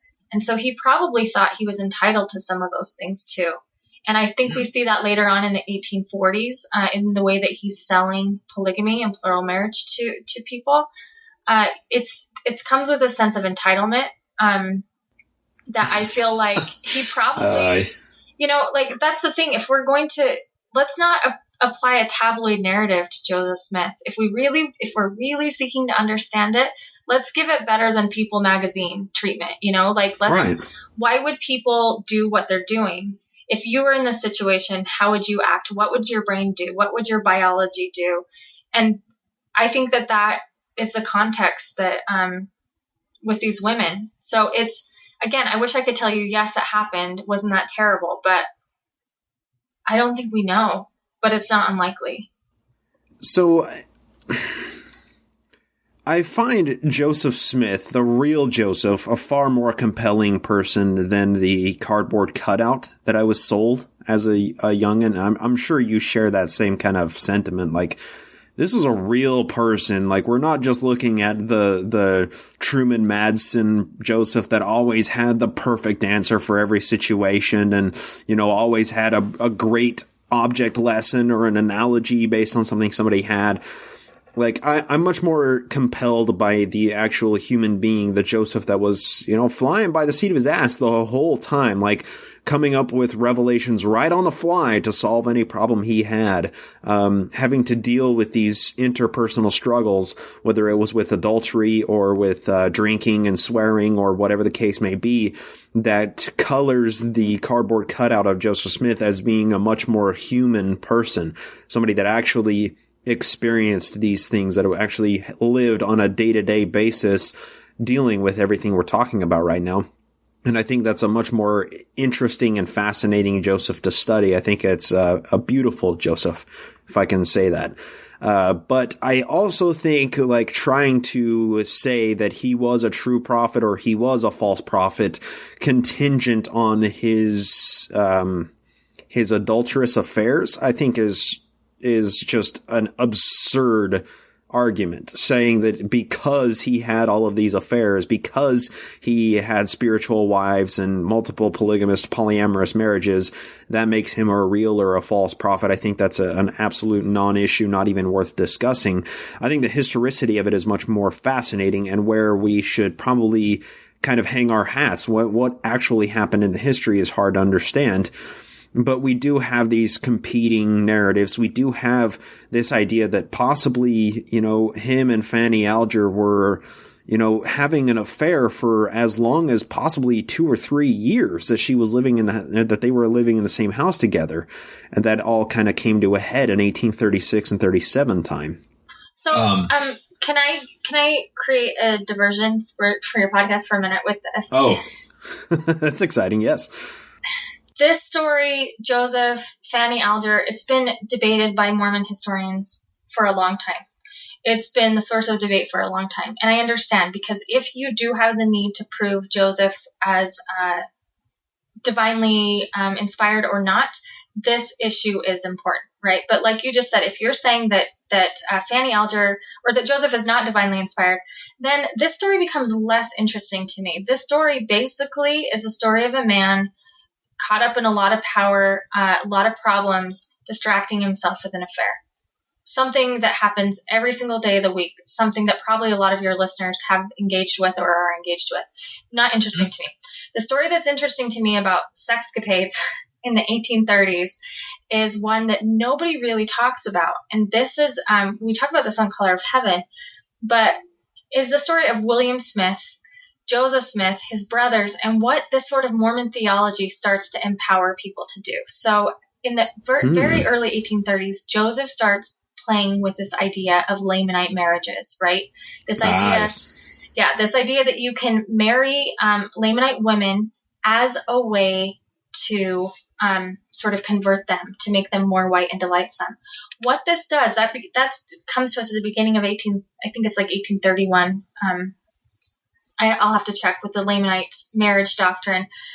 And of course, we get that as a primary source later on, written by, I need to have my notes in front of me. I think it was either Pratt or Phelps that said it. That was a first-hand account. Yeah, W. Phelps wrote it. But what we start to see is the way that Joseph is confronted with the idea of interracial marriage, because now he has sanctioned it in a way with his men as giving them concubines. Now, as far as we know, hardly any men practiced it, right? It was still too taboo. But what it did is plant this seed. And what we have is going on in Boston is this whole rogue branch of Mormonism. So what Joseph didn't have a handle on, it was Mormonism was not correlated. He gave ideas to men and said, okay, here's the Book of Mormon. Here's how Mormonism should look. Go make it happen. And then he left. And so what this means is you have people like William Smith, Joseph's brother. And if you want to learn interesting history, read about this guy, because this guy was off the hook crazy. Oh, yeah. So a lot of these people have nicknames in our timeline. He's just known as Crazy Willie. Simple as that. There you go. Well, Joseph T. Ball was a black African man who converted to Mormonism, I think in 1832. And he moves over to Boston, and by 1844, this is skipping ahead, he is running the branch. There's a black man as the branch president running the branch. But what they have done... I'm sorry that my brain just like just stopped for a second there. There was a black man running a congregation in Boston of the church. Yeah. Before Brigham Young took over. In 1837, Wilford Woodruff recorded, I think in his journal, that Joseph T. Ball was an elder. So they had ordained him as an elder by then. He had come from Jamaica sometime in like the early 1800s, and his sisters were abolitionists, and he was very well spoken. And the women in the LDS branch in Boston were mostly women converts.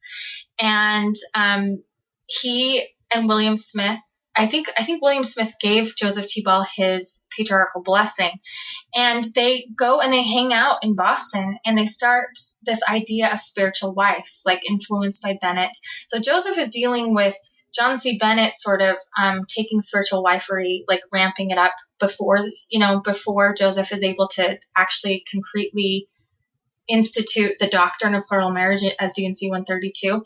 So we have Joseph is trying to keep a handle on this, and we have, the Book of Commandments and the articles on marriage in the late 1830s where he's saying monogamy is the way to go. We're going to squash all of these rumors. But here hang on, correct me if I'm wrong, but wasn't 132 only published after his death in like the 50s or something?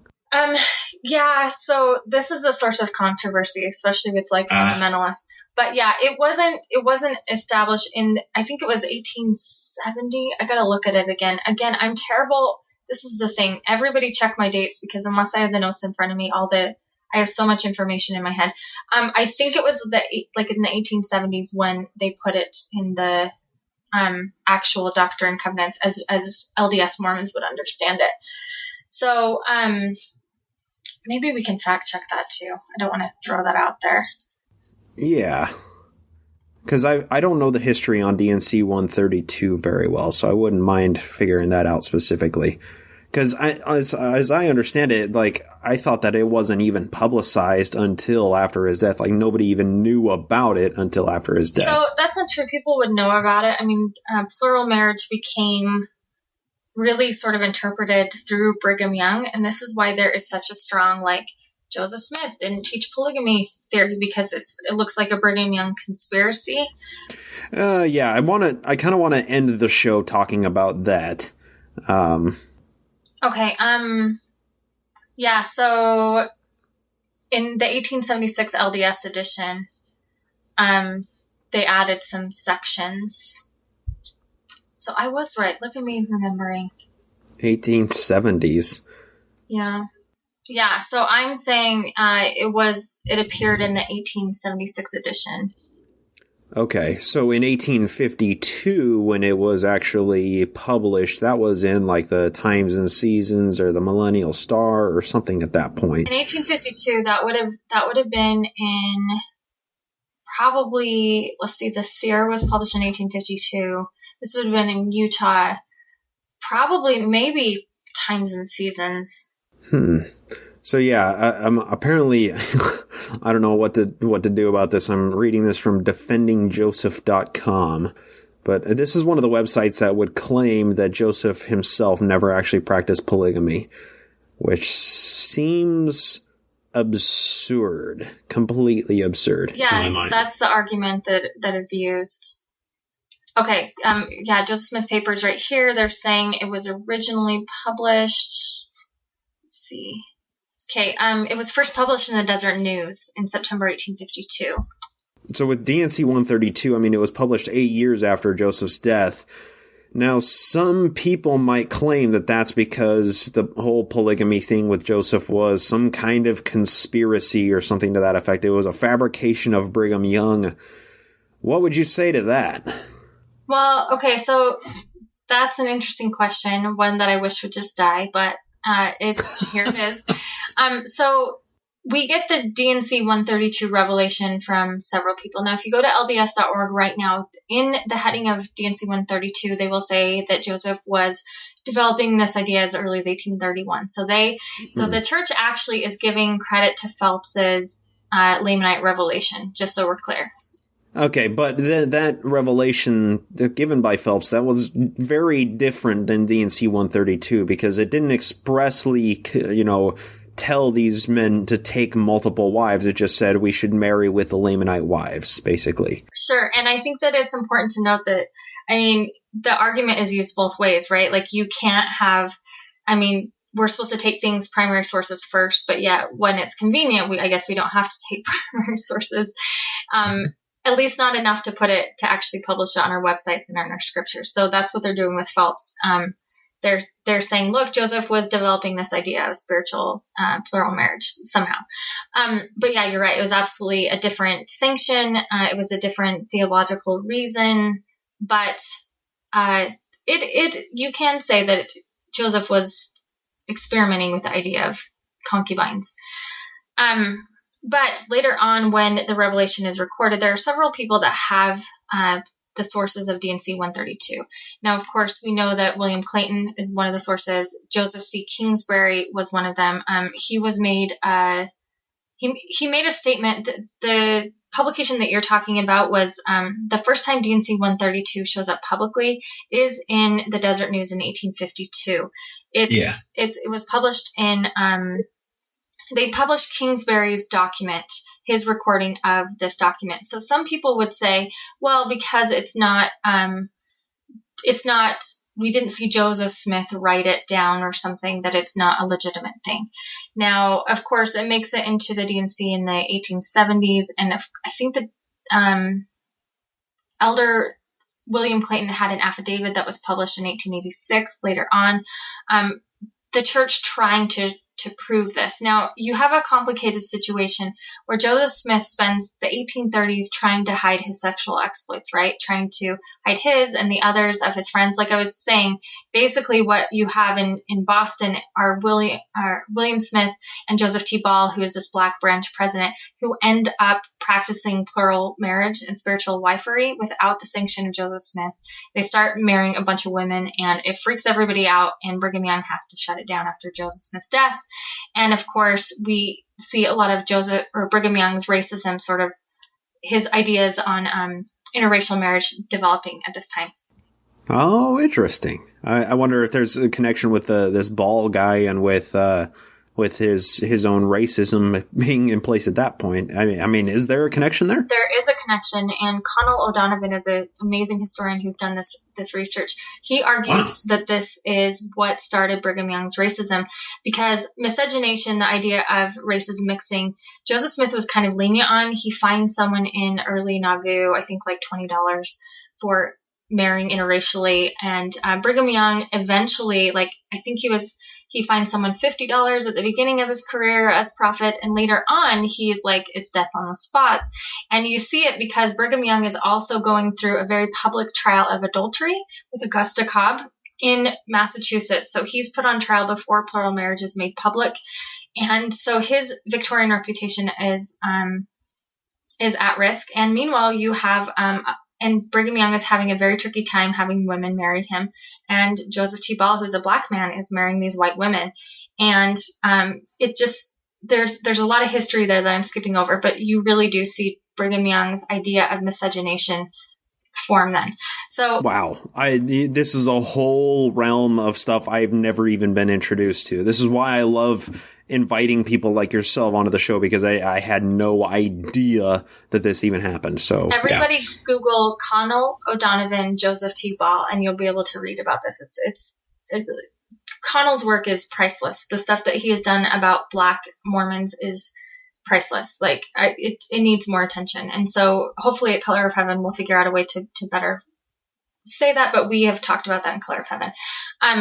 But anyway, so what I'm saying is Joseph Smith has opened up this doctrine now that is being taught secretly to these men. And this is the problem is John C. Bennett, we know what happens with him, right? He feels empowered and entitled to do things with this doctrine, as did William Smith, as did Joseph T. Ball, as did Heber C. Kimball, as did Brigham Young, through bumpy ways. So what do you do when you have this practice with these men who are going to screw it up, and they did screw it up repeatedly, and you're supposed to keep it private, and then all of a sudden, now Joseph Smith is dead, and we're in Utah, and it's 1852, and we're going to make the practice public. This is what Brigham Young had to deal with.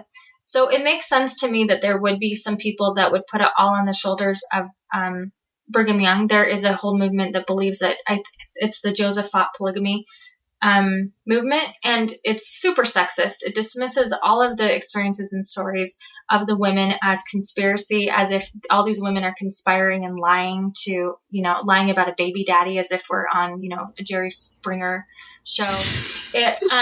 Victorian women had a lot to lose to say that they were plural wives, and it's so sexist and dismissive, and it also dismisses the fact that men were getting women pregnant in Nauvoo. And you could argue, I guess, that they were all going rogue. But I think that there's enough evidence in Joseph's patterns and his history to suggest that, Joseph Smith was in the know. Joseph Smith made it his business to know what was going on. And if there were women that were sleeping with his apostles, Joseph knew about it. And it's such a ridiculous argument to me. Like, it's based on old RLDS history that we're really invested in Joseph as not a polygamist. They spent almost a century investing away from polygamy in the same way that the LDS Church invested into polygamy. And so there are some really compelling stories about it, but it's just, there's too much contextual evidence to suggest otherwise. It's silly.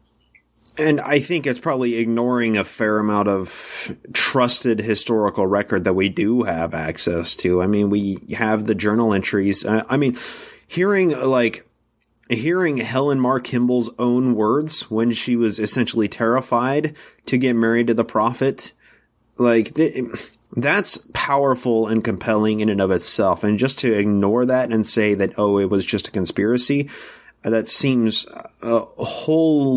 wholly absurd. It seems like the worst possible thing to do to the memory of somebody that is Helen Mar Kimball.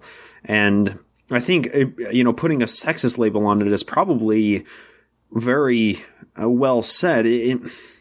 Let me share a little bit of an experience I had at Sunstone in Seattle here a couple weeks ago.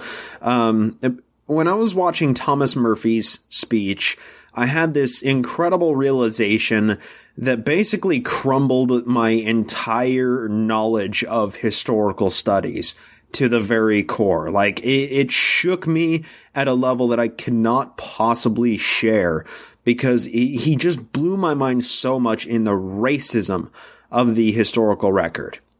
And one of the examples he gave, I'm editorializing it a little bit and adding my own perspective a little bit, but we study the 120 men, women, and children that were killed in the Baker Fancher party because they were white people and they were heinously murdered by Mormons teamed up with the Indians. And it was this horrible slaughter of 120 men, women, and children, and shed a tear and build a monument. But that says nothing about the 400 men, women, and children of the Wasaki tribe that had been slaughtered a year before.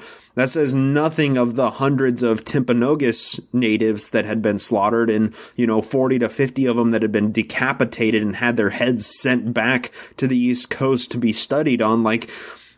The history that we're studying, so much of it is written by white men talking about white men and what they did, or talking about themselves. There's so much history that happened from the perspective of the natives or of, the disenfranchised groups of the history that didn't write anything. History is written by the victor.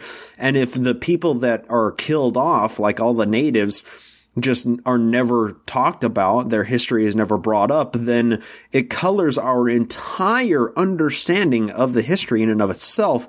And that's when I had this realization while watching this presentation. It's I have not studied any of the history from sources other than white men that were in power in the church.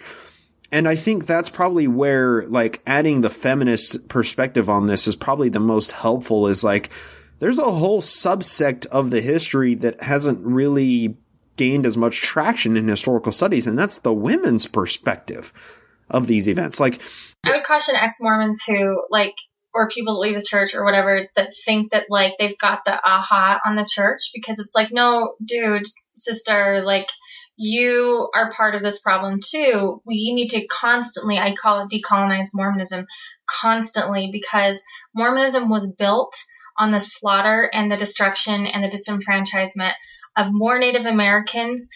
Mormons are responsible, according to Christopher C. Smith, the historian, for the removal of more Indians than any other group in history. Mormons ate their crops. They killed off their people. They displaced them at rates higher than anything that we've seen in the history of colonization in the 19th century. That's our legacy. Like, that's where we come from. And so we don't get to say, like, oh, they're the bad guys and we're the good guys. No, we're part of that. Like, that affects our psyche. And so, and this is what I say about Brian Hales. Like, I love that man. He has done so much to get the documentation online. Like, we should be praising him left and right. Brian has done so much good work to get primary sources online. It's a miracle. Where Brian and I love his research. I agree with his research. But the difference between Brian and I is I consider myself a feminist. I don't think that Brian is. So the things that Brian says about what Joseph Smith's behavior means, like, I say, okay, but that's not okay. Like, this idea, I'll just give you an example, like Helen Marr. I don't care if Helen Marr had sex with Joseph Smith or not. That's an argument everyone wants to make, and Brian lands on that she probably didn't.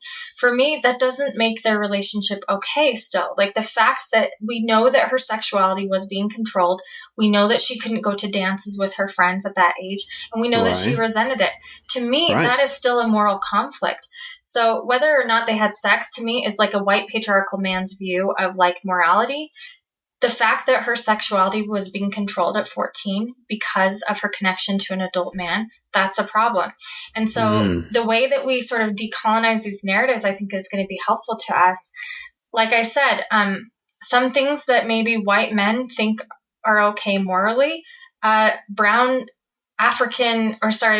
Latino person who grew up as a Lamanite are not going to see that in the same light. And it's good. It's such a good experience to be, to have your mind blown like Thomas Murphy did. Like, that's what Connell O'Donovan's research does. Like, you think you know the story of Mormon polygamy, and then you learn about Joseph T. Ball, and you're like, wow, I didn't know anything. There's so much going on there. Right. Well, and let's kind of wrap up the conversation with talking about how this was affecting the church, like how people's perspective were colored, men and women alike, black and white alike, how they thought of Joseph as more and more of these rumors began to manifest that, oh, well, did you hear what he did with Fanny Alger? Oh, no. Well, did you hear what happened with Louisa Beeman? Or what about with, Nancy Partridge? What about with all of these people? Like, as rumors started cropping up, how did that kind of affect the general tone of who the prophet was in Nauvoo or Missouri?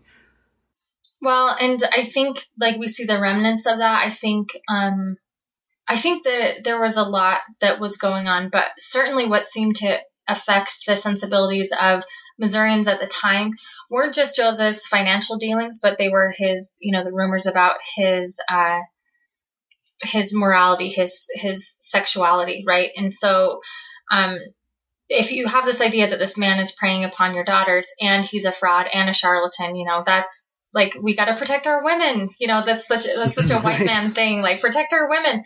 And so, I certainly think that this was part of the downfall. Some polygamy apologists, people that believe that polygamy was wrong, but still want to believe Joseph Smith was an inspired prophet, believe that he regretted polygamy and polygamy was the downfall, and that God used polygamy to get Joseph to stop him from being a fallen prophet, because that's what led to his death. And so there are all these interesting interpretations out there. But I think, again, to come full circle what we talked about at the very beginning, like, let this be a tool to us to like these things, these new perspectives and ways of looking at Mormonism should be a clue to us that like maybe it's less about trying to convince our family members that the church isn't true, like, and to maybe work on still decolonizing ourselves. When I hear these stories, I don't think, oh, there's another way I can stick it to the church or another fact I can add in my book. Rather, it's like, wow, look at how much I don't know. Look at how much Mormonism still affects me. I can't believe I didn't see that perspective before. Let it be a tool to help you learn to unpack your Mormonism. Like that's the goal, is just unpack, decolonize. I mean, I thought after a year of polygamy that I had heard it all. And then when we started Color of Heaven and we opened with the lynching of a black man in on Capitol Hill, like I'm like, Holy shit. I don't know anything. I don't know anything. Right. And so that's why I don't want to run away from Mormonism. Mormon history is vibrant and it's incredibly fascinating. It's the story of the West, the American West, and then and there are thousands of other stories, the stories of how it colonized the islands, all of these kind of things. Like to me, that is where my gospel lies, right? Where my church is. Like all of the stories that I can learn from this. And there's so many, cautionary tales in Mormonism, and there's so many like tales of redemption, but they're not the stories we were told growing up. That's for sure.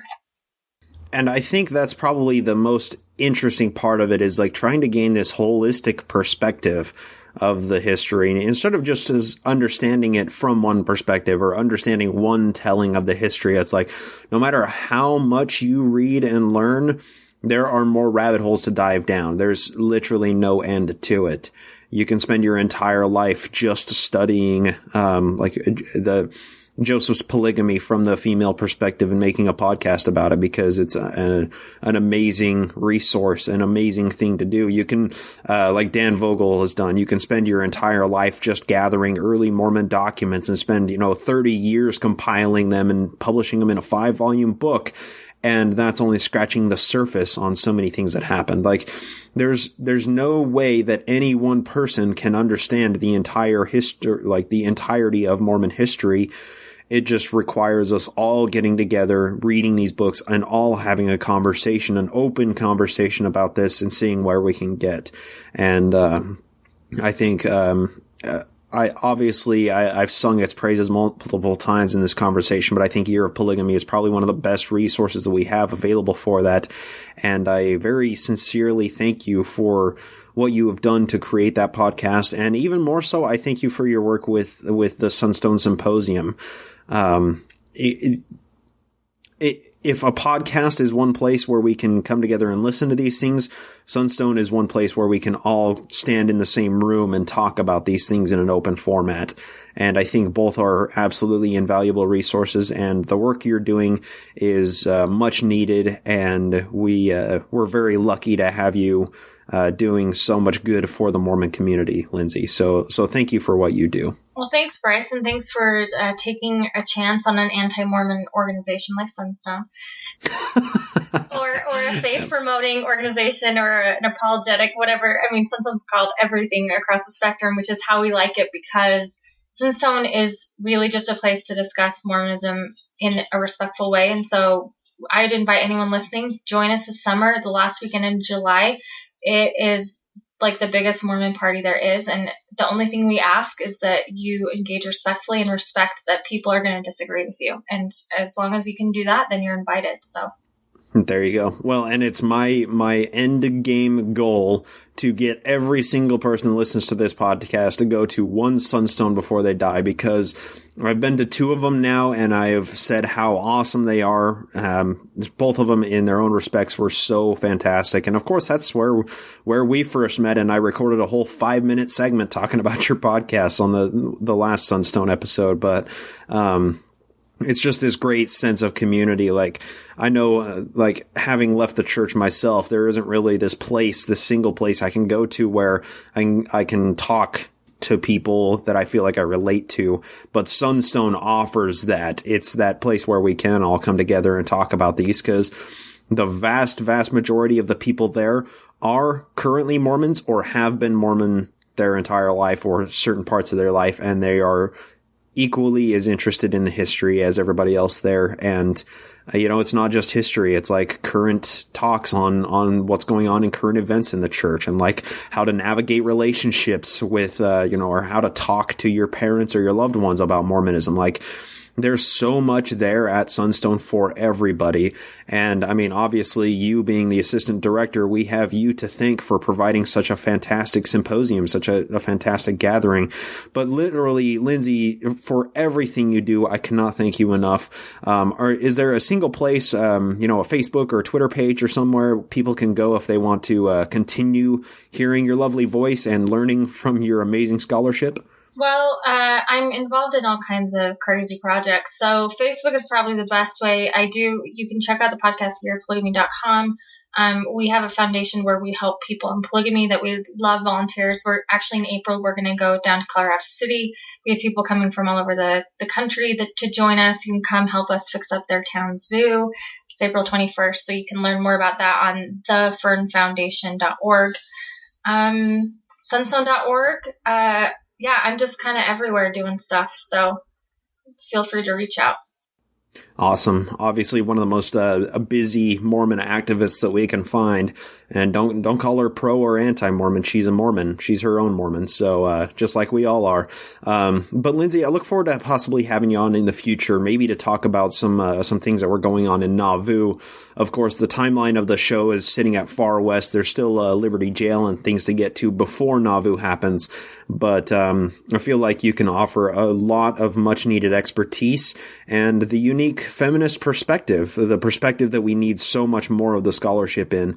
And I think that's probably the most refreshing thing about your podcast is it's all the women's perspective. It's how these women handle getting married to Joseph. It's like first person accounts read by women, not just yourself, but by your fellow Mormon friends that are studying this. I mean, it's just the work you're doing is an amazing resource. So, of course, to everybody listening, there will be links in the show notes to everything she mentioned. And, I encourage everybody, please do check out at least Year of Polygamy to get you started. Lindsay does some amazing, fantastic work. So, all that being said, Lindsay, thank you so much for coming onto the show. I really appreciate you taking some time today. Thanks for having me, Bryce. It's been fun.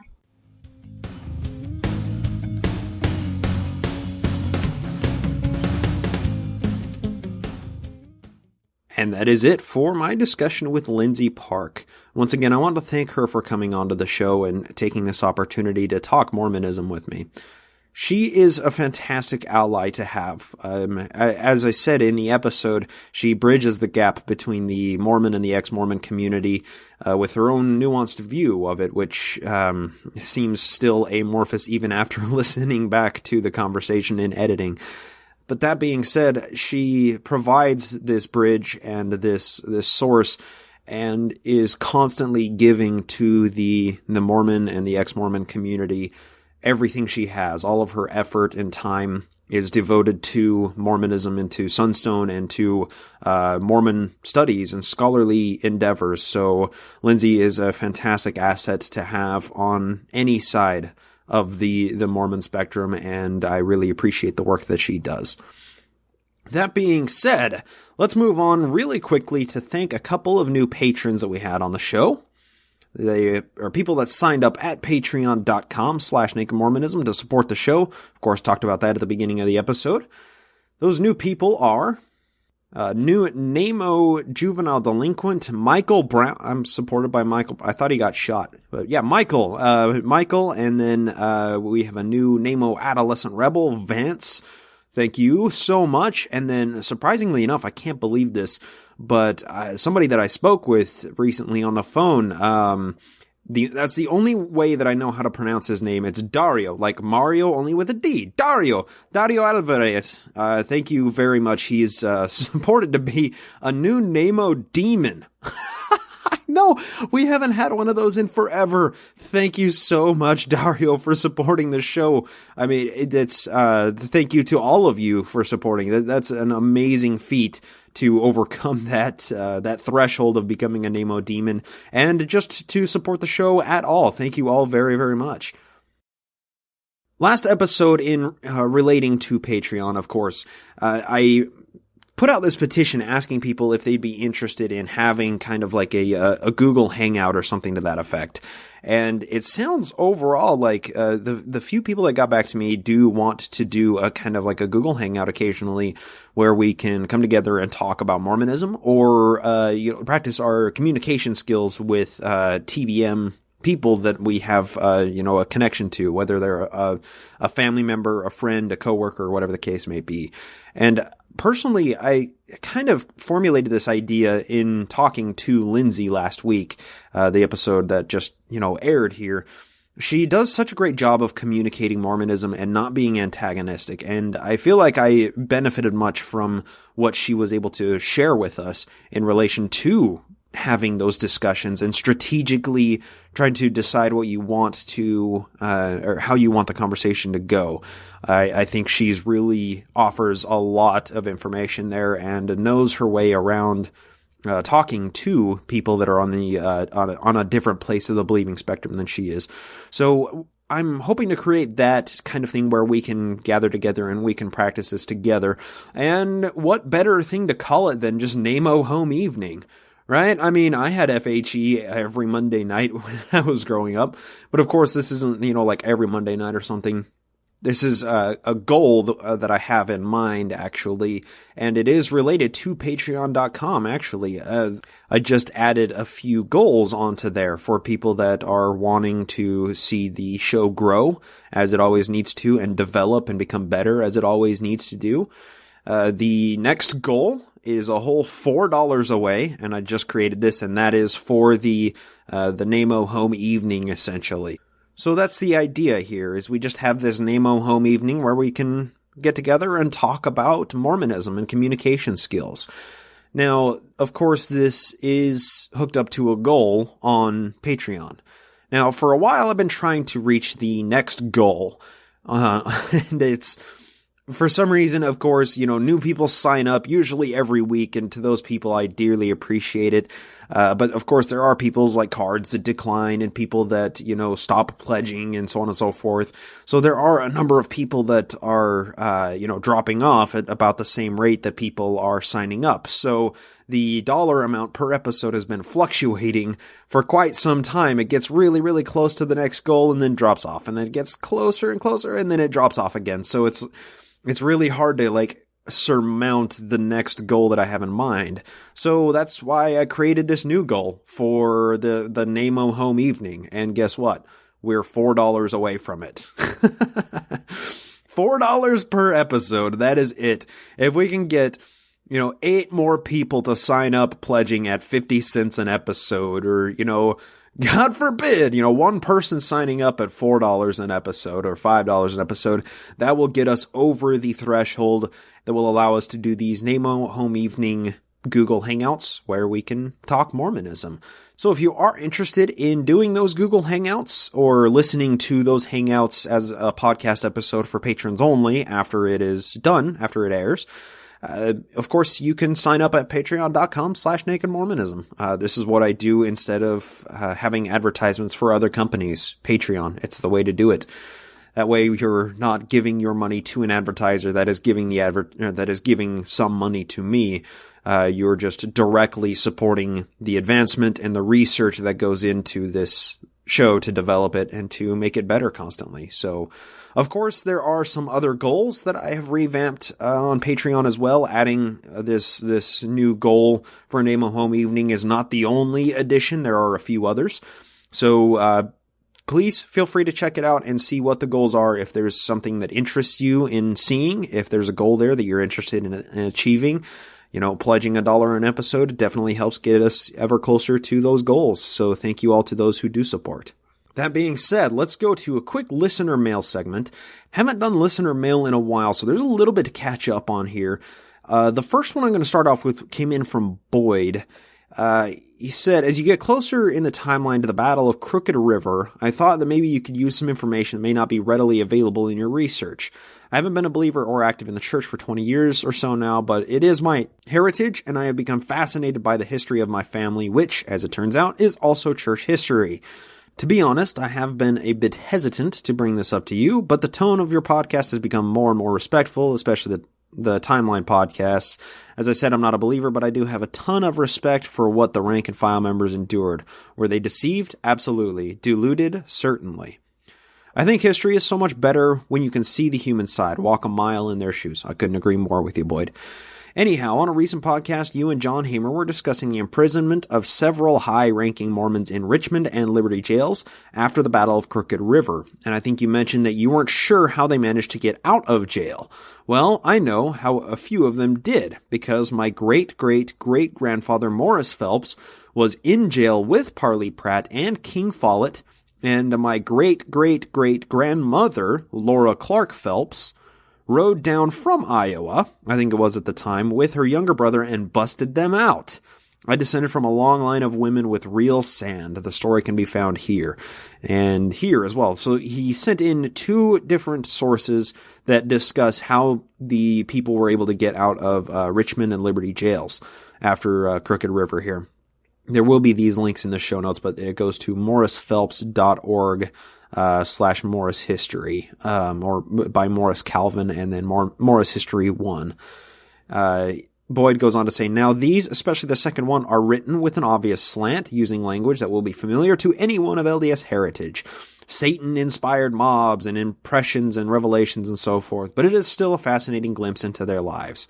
Also notice in the second one how Laura sewed a manuscript of P cubed into her dress to preserve it, the key to theology.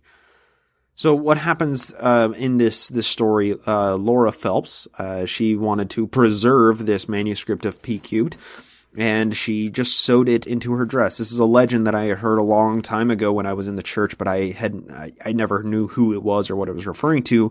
But of course, thanks to Boyd, we have access to where it talks about this on morrisphelps.org. So, of course, I haven't read through all of the articles yet because he sent over 4 links talking about Morris Phelps.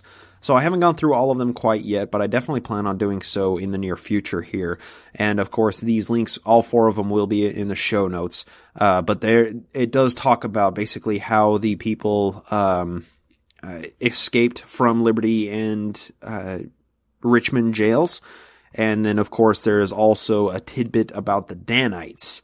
And Boyd says, and the pressure that was put on the members to fight in Morris's court testimony. And that's another link that will be up here.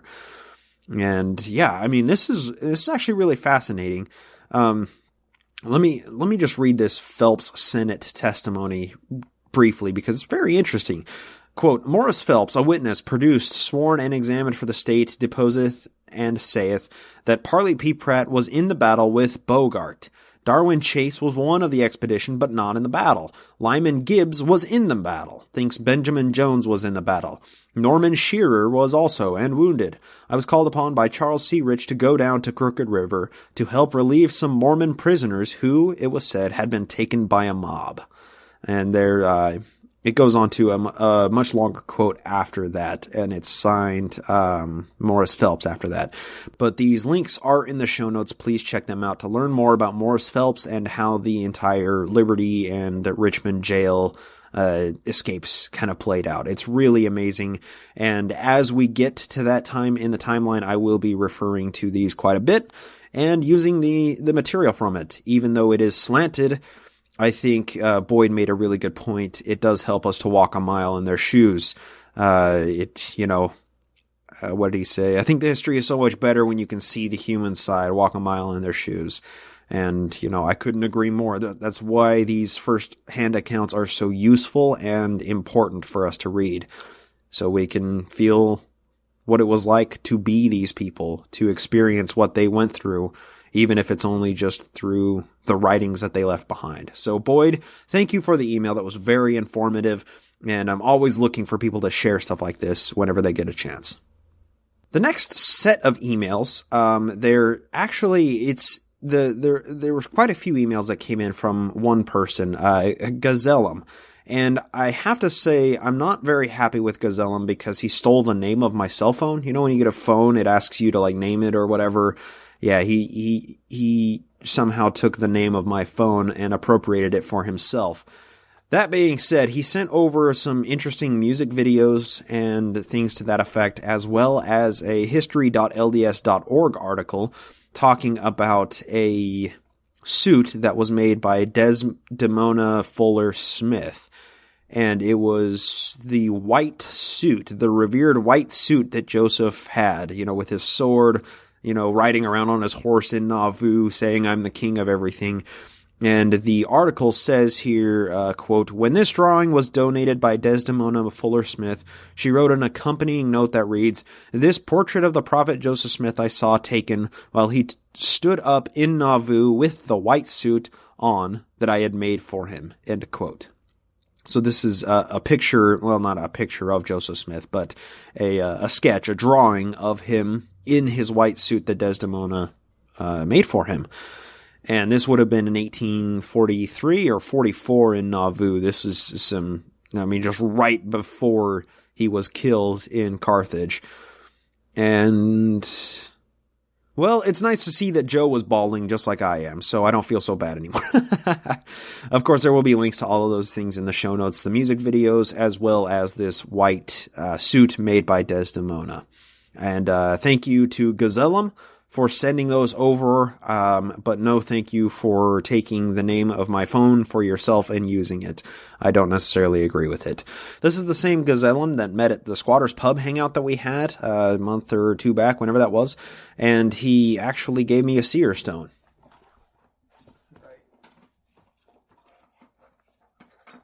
Here. This is an interesting stone. I want to talk about it briefly.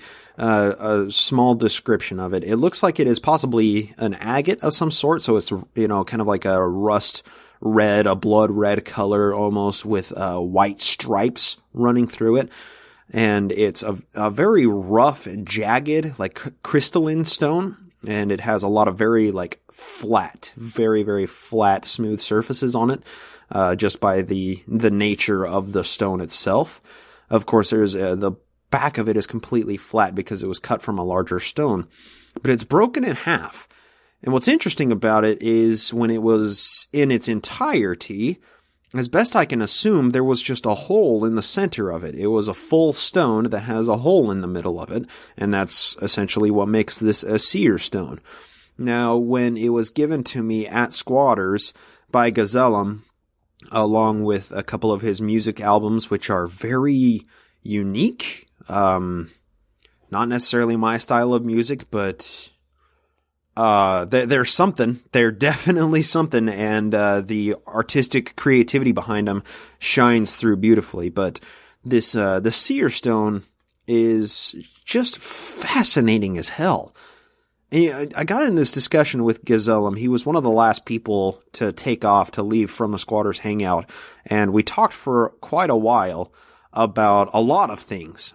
And I feel kind of bad because at one point he got up to step away for a minute. And then when he did, I was talking to, I assume was his girlfriend that was there, his +1 that was in attendance. And I said, is he just bullshitting us? Seriously, is he just full of shit? Or, does he actually buy what he's saying? Because, I mean, some of the stuff that Gazellum was talking about was amazing. Just absolutely amazing. You can hear his intro at the beginning of the episode when it says, "This is Scott Toxic," and Naked Mormonism. So that's his voice that came through. But, after he came back, I just said, you know what, dude, full disclosure, I gotta say, as soon as you left, I had to ask Andrea here, are you full of shit? Are you just bullshitting us? Are you dead serious with everything? And I don't think that the conversation ever really went there. I don't know if we ever really talked about how sincere Gazellum is with this seer stone he gave me and with some of the conversations we were having. But all in all, a very fascinating individual. And this seer stone, while it may not be anything special in comparison to any other stone, it is a gift, and it is special in that respect. I don't know if it has magical powers or not. I'm fiddling it around in my fingers looking at it here. I don't know if it's magical or not, but it sure is cool looking. Interesting. So to Gazellum and to everybody that corresponds, that writes in, that sends gifts or gives them at Squatters when we hang out there, thank you to all of you. You are all amazing people. So that was it for email that came in through nakedmormonism@gmail.com. Now, of course, I'm always looking for more people to continue sending in your thoughts, your information, your story, whatever the case may be, to that address. I love hearing from you. I love talking to you. Now, while I, of course, cannot answer all emails, I try to answer the ones that require direct discussion, and others that I am unable to do. Of course, we come on at the end of some episodes like this one and talk about them. So please continue to send in correspondence and thoughts, and of course, research. If you have ideas or research, or if you heard something and want to send a link over to nakedmormonism@gmail.com, that's deeply appreciated. Next, I did want to talk a little bit about some posts that were on the Facebook page. This one was from Kirk Smith, and these are just listener posts, and they're fantastic. He said, others share a concern about the possible loss of the little factory speech. It's not an official church organ for the little factory speech. I think that's a perfect word to describe it. But Glenn over on Infants on Throws has enshrined the little factory speech for time and eternity in the Infants Mannequin Challenge minisode. Now, this is my own self saying this. Check that out. If you haven't listened to that, Glenn did an amazing job, as Kirk said, enshrining the little factory speech for time and eternity on the internet. Kirk goes on to say, to commemorate the passing of the little factory speech and to demonstrate the infants' adherence to all things hip and happening, all of the infants each struck a pose and held it for the duration of the little factory speech. It was deeply moving as well as hilarious. Be of good cheer. And that was the end of Kirk's message. So, of course, Infants on Thrones is a fantastic podcast. If you haven't checked them out from the teaser of having John Hamer on here, who is frequently on that podcast, check it out now. Go over there and listen to the Mannequin Challenge minisode to talking about the little factories being retired. It's amazing. It's absolutely amazing. Got a Facebook message from Daniel here, and he started off just by sending a picture of 3 books, and it's amazing. He said sent this message after the picture. He said, I just finished your most recent episode. I felt like you were narrating my life for a moment there. Recently, I went through my grandpa's library with my family and found some gems. I figured I'd share my take-homes with you for history and book nerd purposes. The first one is Mormonism and the Negro, 1960 by John J. Stewart. Just finished reading this one, and oh my god, it's horrid. The next one is Success Nuggets, 1906 by Orison Swett Martin. This little book is adorable, plus it has a signature of Joseph F. Smith on the inside cover, which there is another picture showing that signature. Wow, that's remarkable. Then also Youth, Love, and Marriage by Rex A. Skidmore. This one is cringeworthy when it gets into wedding night details. Oh, I'd love to read that. I'm sure it's absolutely horrible. But Rex Skidmore, I'm sure that's a Mormon author that I've heard of before, but never read anything of. But Skidmore seems like a really, a name that I've heard before. Then, of course, Orison Swett Martin, never heard of Success Nuggets before, but then Mormonism and the Negro by John J. Stewart. That's one of the books like, Mormon Doctrine from Bruce McConkie that they tried to get rid of, I assume, after they decided that black people actually can have the priesthood. And I'm sure it's a fairly rare book to try and get a hold of now. So, wow, these pictures and the message that Dan sent over are just amazing here. I love seeing old books like this, especially if they are, not a book that's 150 years old, but a book that's 50 years old and is extremely rare just because of what the book is in and of itself. I think those are just as interesting as books that were written 200 or 300 years ago. So, Dan, thank you for sending in the pictures and the message on Facebook. Got in a message from Hayden here, and Hayden actually, he just said, I took up your challenge on the online chat, and this is what I got. It's a beautiful photo, and this is what it says. How could Joseph Smith have revelations of God and man and of the devil if God literally came down and talked to him face to face and sent angels? God could have just done the same thing when he messed up before. And then it says, now chatting with Giselle and Natalie, and then the chat session has ended. No reply, no answer, no you should read the Book of Mormon, no come and talk to one of our bishops, nothing. That is it. He just asked that question, and it says the chat session has ended. Now, of course, if you're interested in chatting with Mormons, you can go to mormon.org, and there is a little chat with a Mormon box on the right side of the screen. It might not be there anymore. I'm not sure. But last time I saw, it was on there, and you can have a chat with missionaries that just sit at computers all day and just do that and just chat with people that have questions about Mormons. Now, of course, I would think that people that listen to this show would probably have some different questions for missionaries than, say, somebody that is just surfing the website and happens to come across it and wonder what it is about Mormonism that makes it so unique. So, you know what? If you want to be like Hayden and send in chat requests and these tough questions, you know, maybe they'll stop doing this eventually. Maybe they'll realize, oh, we don't have any defensible positions anymore. I think Hayden definitely got to the bottom of that with no reply from them. So, Hayden, thank you for screenshotting that and sending it over. That was fantastic. One thing that I did want to talk about, I said this at the end of last episode. If I remember to talk about this, then we will talk about it. And I'm glad that I remembered because I almost did not. I almost stopped recording before I remembered this. But what happened was the Sidney Rigdon presentation that was that I gave at Sunstone, Seattle here recently, got some comments and got some discussion going on. That's really exciting. Now, the discussion here was largely from people that are listeners to the show who share same views of these historical individuals as I have. You know, people that have listened to me talk about these people and have formulated their opinions based off of what I have said. I don't think that that's the best idea. Don't get all your Mormon history from me. Please branch out and read some of the books that I refer to because they offer much better, more educated views of these people than I could. But that being said, got a comment in from John on here. Now, I posted this link up in the Mormon Historians Facebook group as well as on the Naked Mormonism Facebook page. And it got a separate set of comments from both different places. And the first one that I want to talk about came in from John.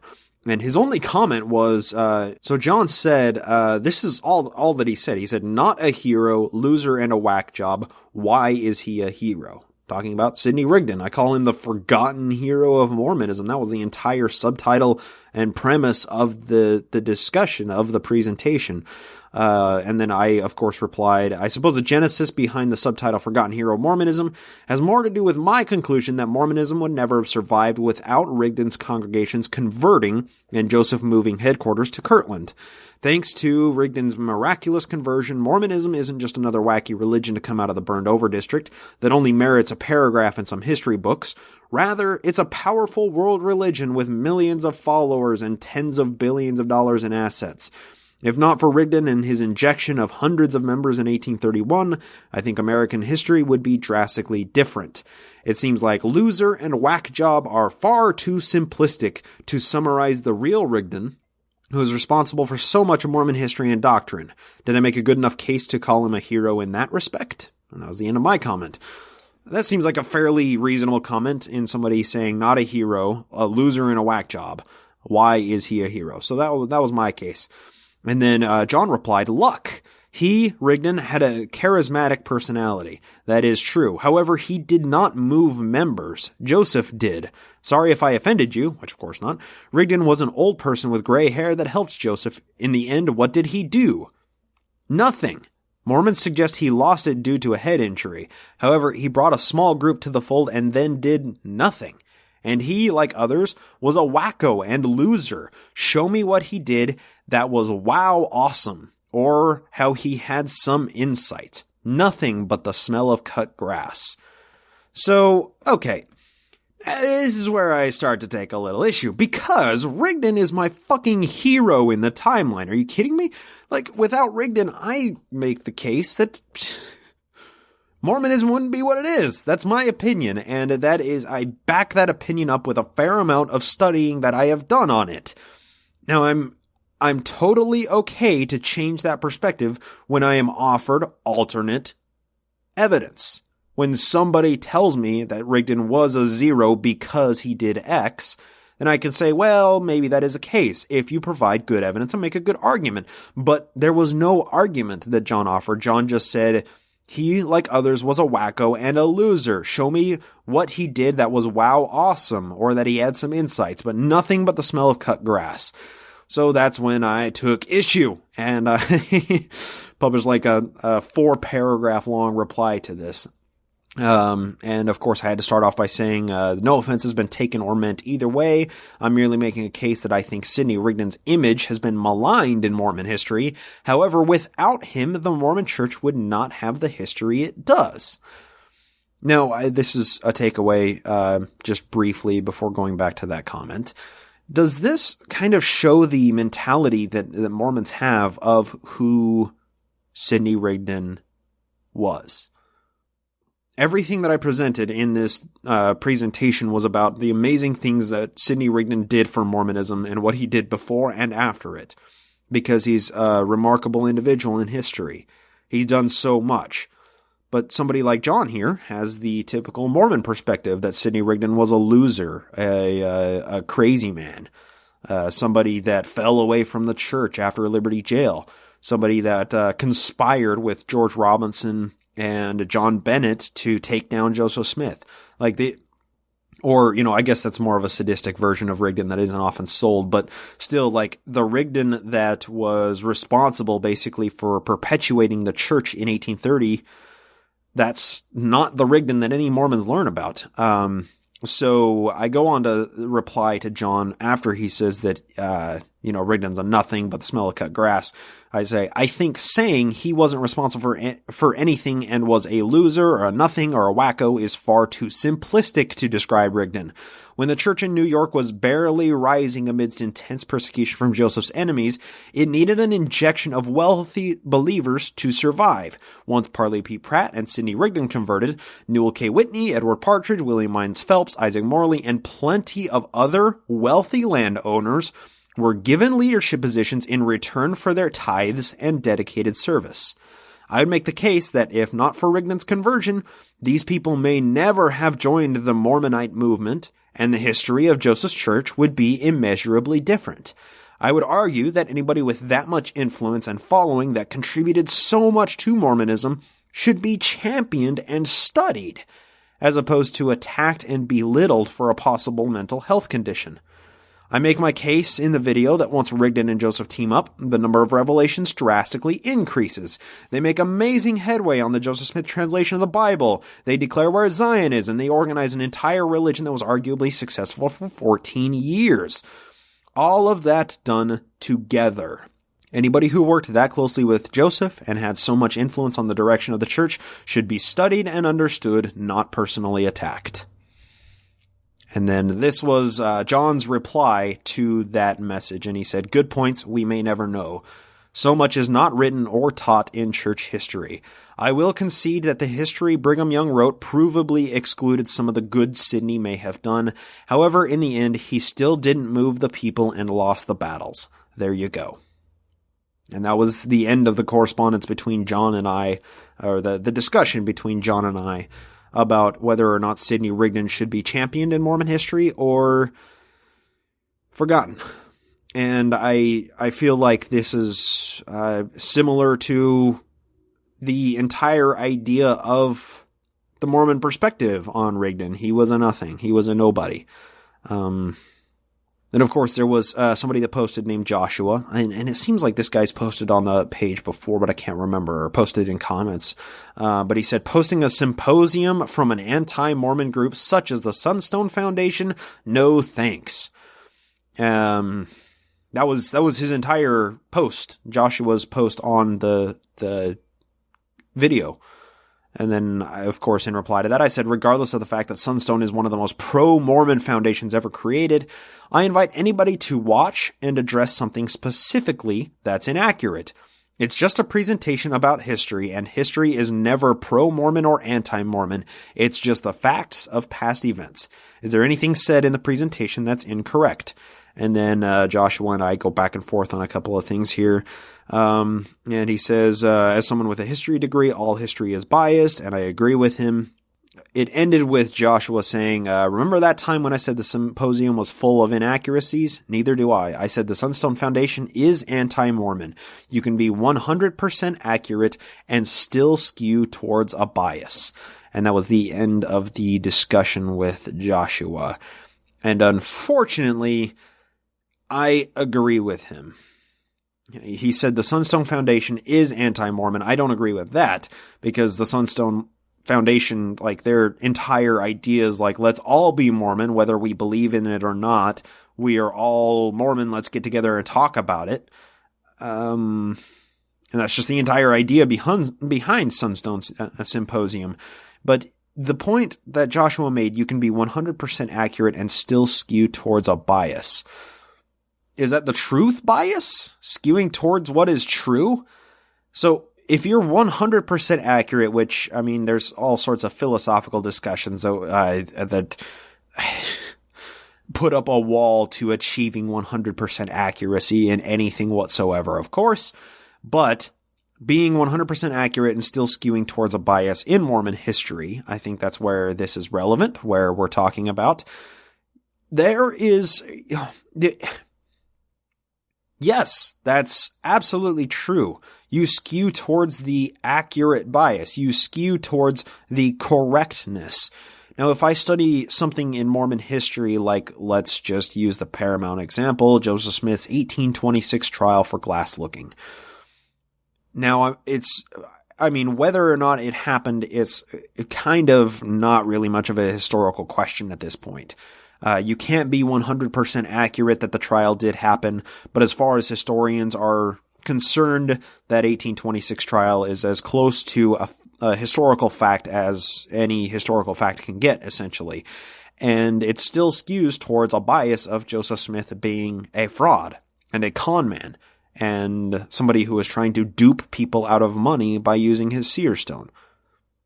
That's accurate, and that is skewing towards a bias that Joseph was a fraud.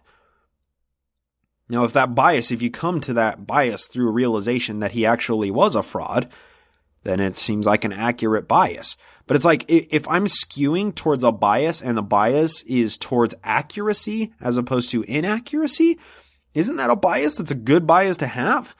If I'm studying something and I tend to side with the perspective that has more accuracy, that is 100% accurate instead of 99% accurate, doesn't that mean that you're closer to right? You're more correct than the 99% accurate?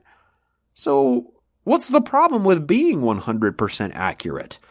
If the bias is accuracy, then what? Great. I say that's what we're all trying to do when we study history. So Josh's point, you can be 100% accurate and still skew towards a bias.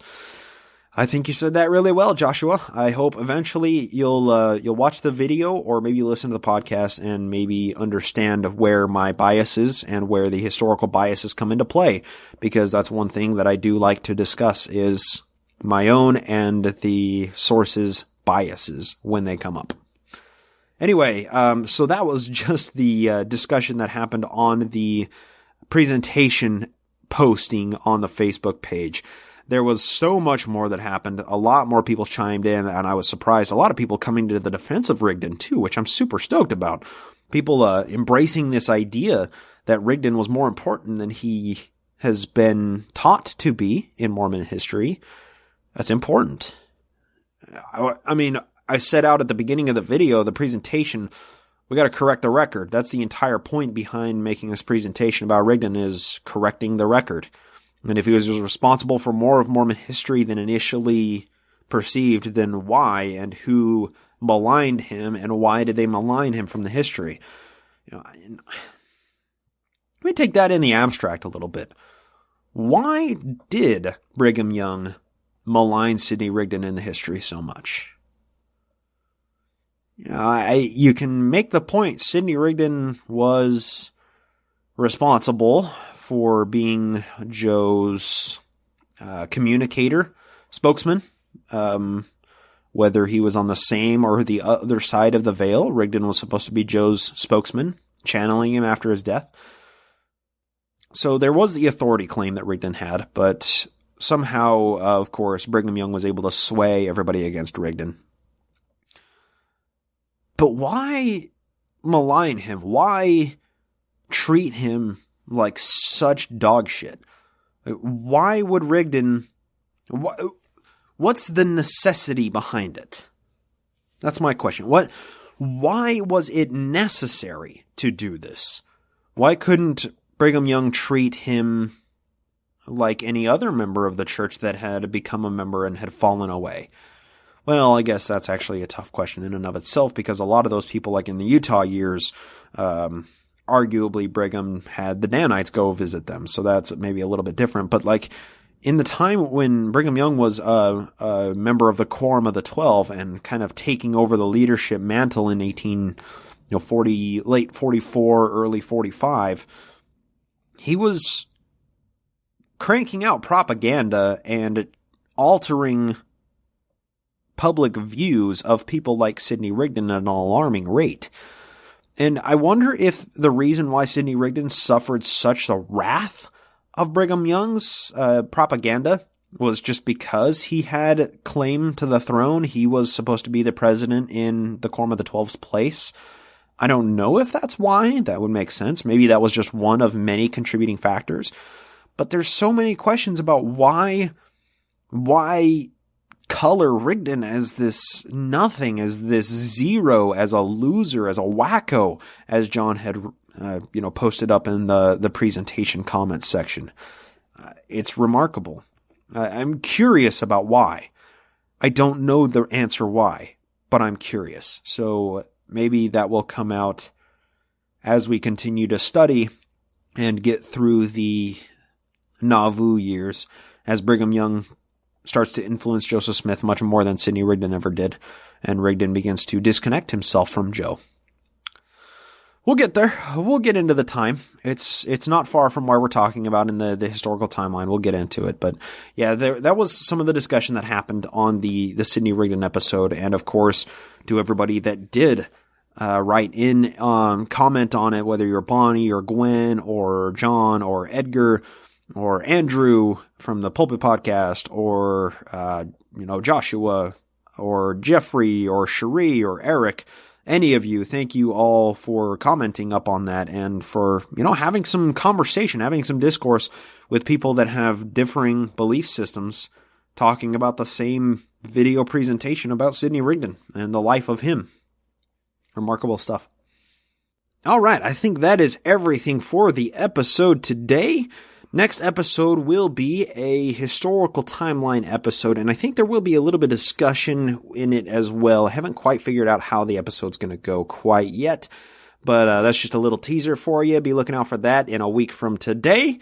We'll go from there and call it good. But of course, before calling it a night, shutting it down, I gotta thank a few people that I'm deeply appreciative of. First off, I need to thank Demonista for posting up on the Facebook page and essentially just running it for me. She does a great job there. Also want to thank Craig Keeling for providing the artwork that's used in this show. For his blog, you can go to weirdmormonshit.com. I want to thank Jason Camo for providing the music. It's used in this show with his permission. Go to aloststateofmind.com for his music, where you can download it for free or just donate to the man because he makes amazing music. Want to thank everybody who listens to the show or who provides feedback on Facebook, Twitter, nakedmormonism@gmail.com, or any other social medias. Helps spread the word, helps bring people into the show and bring in new listeners, so I deeply appreciate that from the bottom of my heart. If anybody wants to call into the show and have their voicemail played, whether it's talking about their own story, something that came up in the show that they thought of, or a correction, whatever the case may be, dial 864-NAKED-MO or 864-625-3366. Leave your voicemail there and it will be played on the next episode. Want to thank everybody who supports the show on patreon.com/nakedmormonism. That's very nice of you, allows this to be a full-time endeavor, so I can spend all of my days reading books and convey that information as accessible Mormon history to you, the amazing listeners. But of course, this show would be nothing without all of you, so from the very bottom of my soul, heart, and mind, and everything that makes me a human being, thank you to all of you stunningly wonderful listeners for lending me your ear. I'll have to talk at you next time, here on the Naked Mormonism Podcast.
Rigdon. The Rigman. Rigdon's such a powerful, masculine-sounding name, isn't it? It's like, Jim, or, Buck, or, just some super masculine name. Kelly sent this into the Facebook page. When you Google search for Rigdon, but it's images. When you click on the image searches for Rigdon. The first picture is a monstrous, probably a 20-foot long motorcycle, the biggest motorcycle I've seen in my entire life, with a hot chick on it. The second picture is an NFL with the Bengals tiger in the back with a cheerleader. The next picture is a bikini model on the beach with her hair done up amazingly, and she's looking all sexy. And then there's a picture of Sydney Rigdon. The fourth picture, when you Google search Rigdon, is actually Sydney Rigdon. Then the next picture is a bikini model holding her hair up as the sun sets behind her. The next picture of that is a bodybuilder bikini model with sunglasses on that is literally terrifying. The type of bodybuilder, that you'd like, oh, I'd really like to fuck her, but like, she would fuck you. She would do the fucking, obviously. So that's the next one. And then the one after that is a woman in a black bikini with the beach and the rocks behind her, dressed up all beautifully with some lighter, not quite as intimidating sunglasses on, not quite as Judge Dredd looking sunglasses. So, yeah. Rigdon. It's a powerful name, isn't it?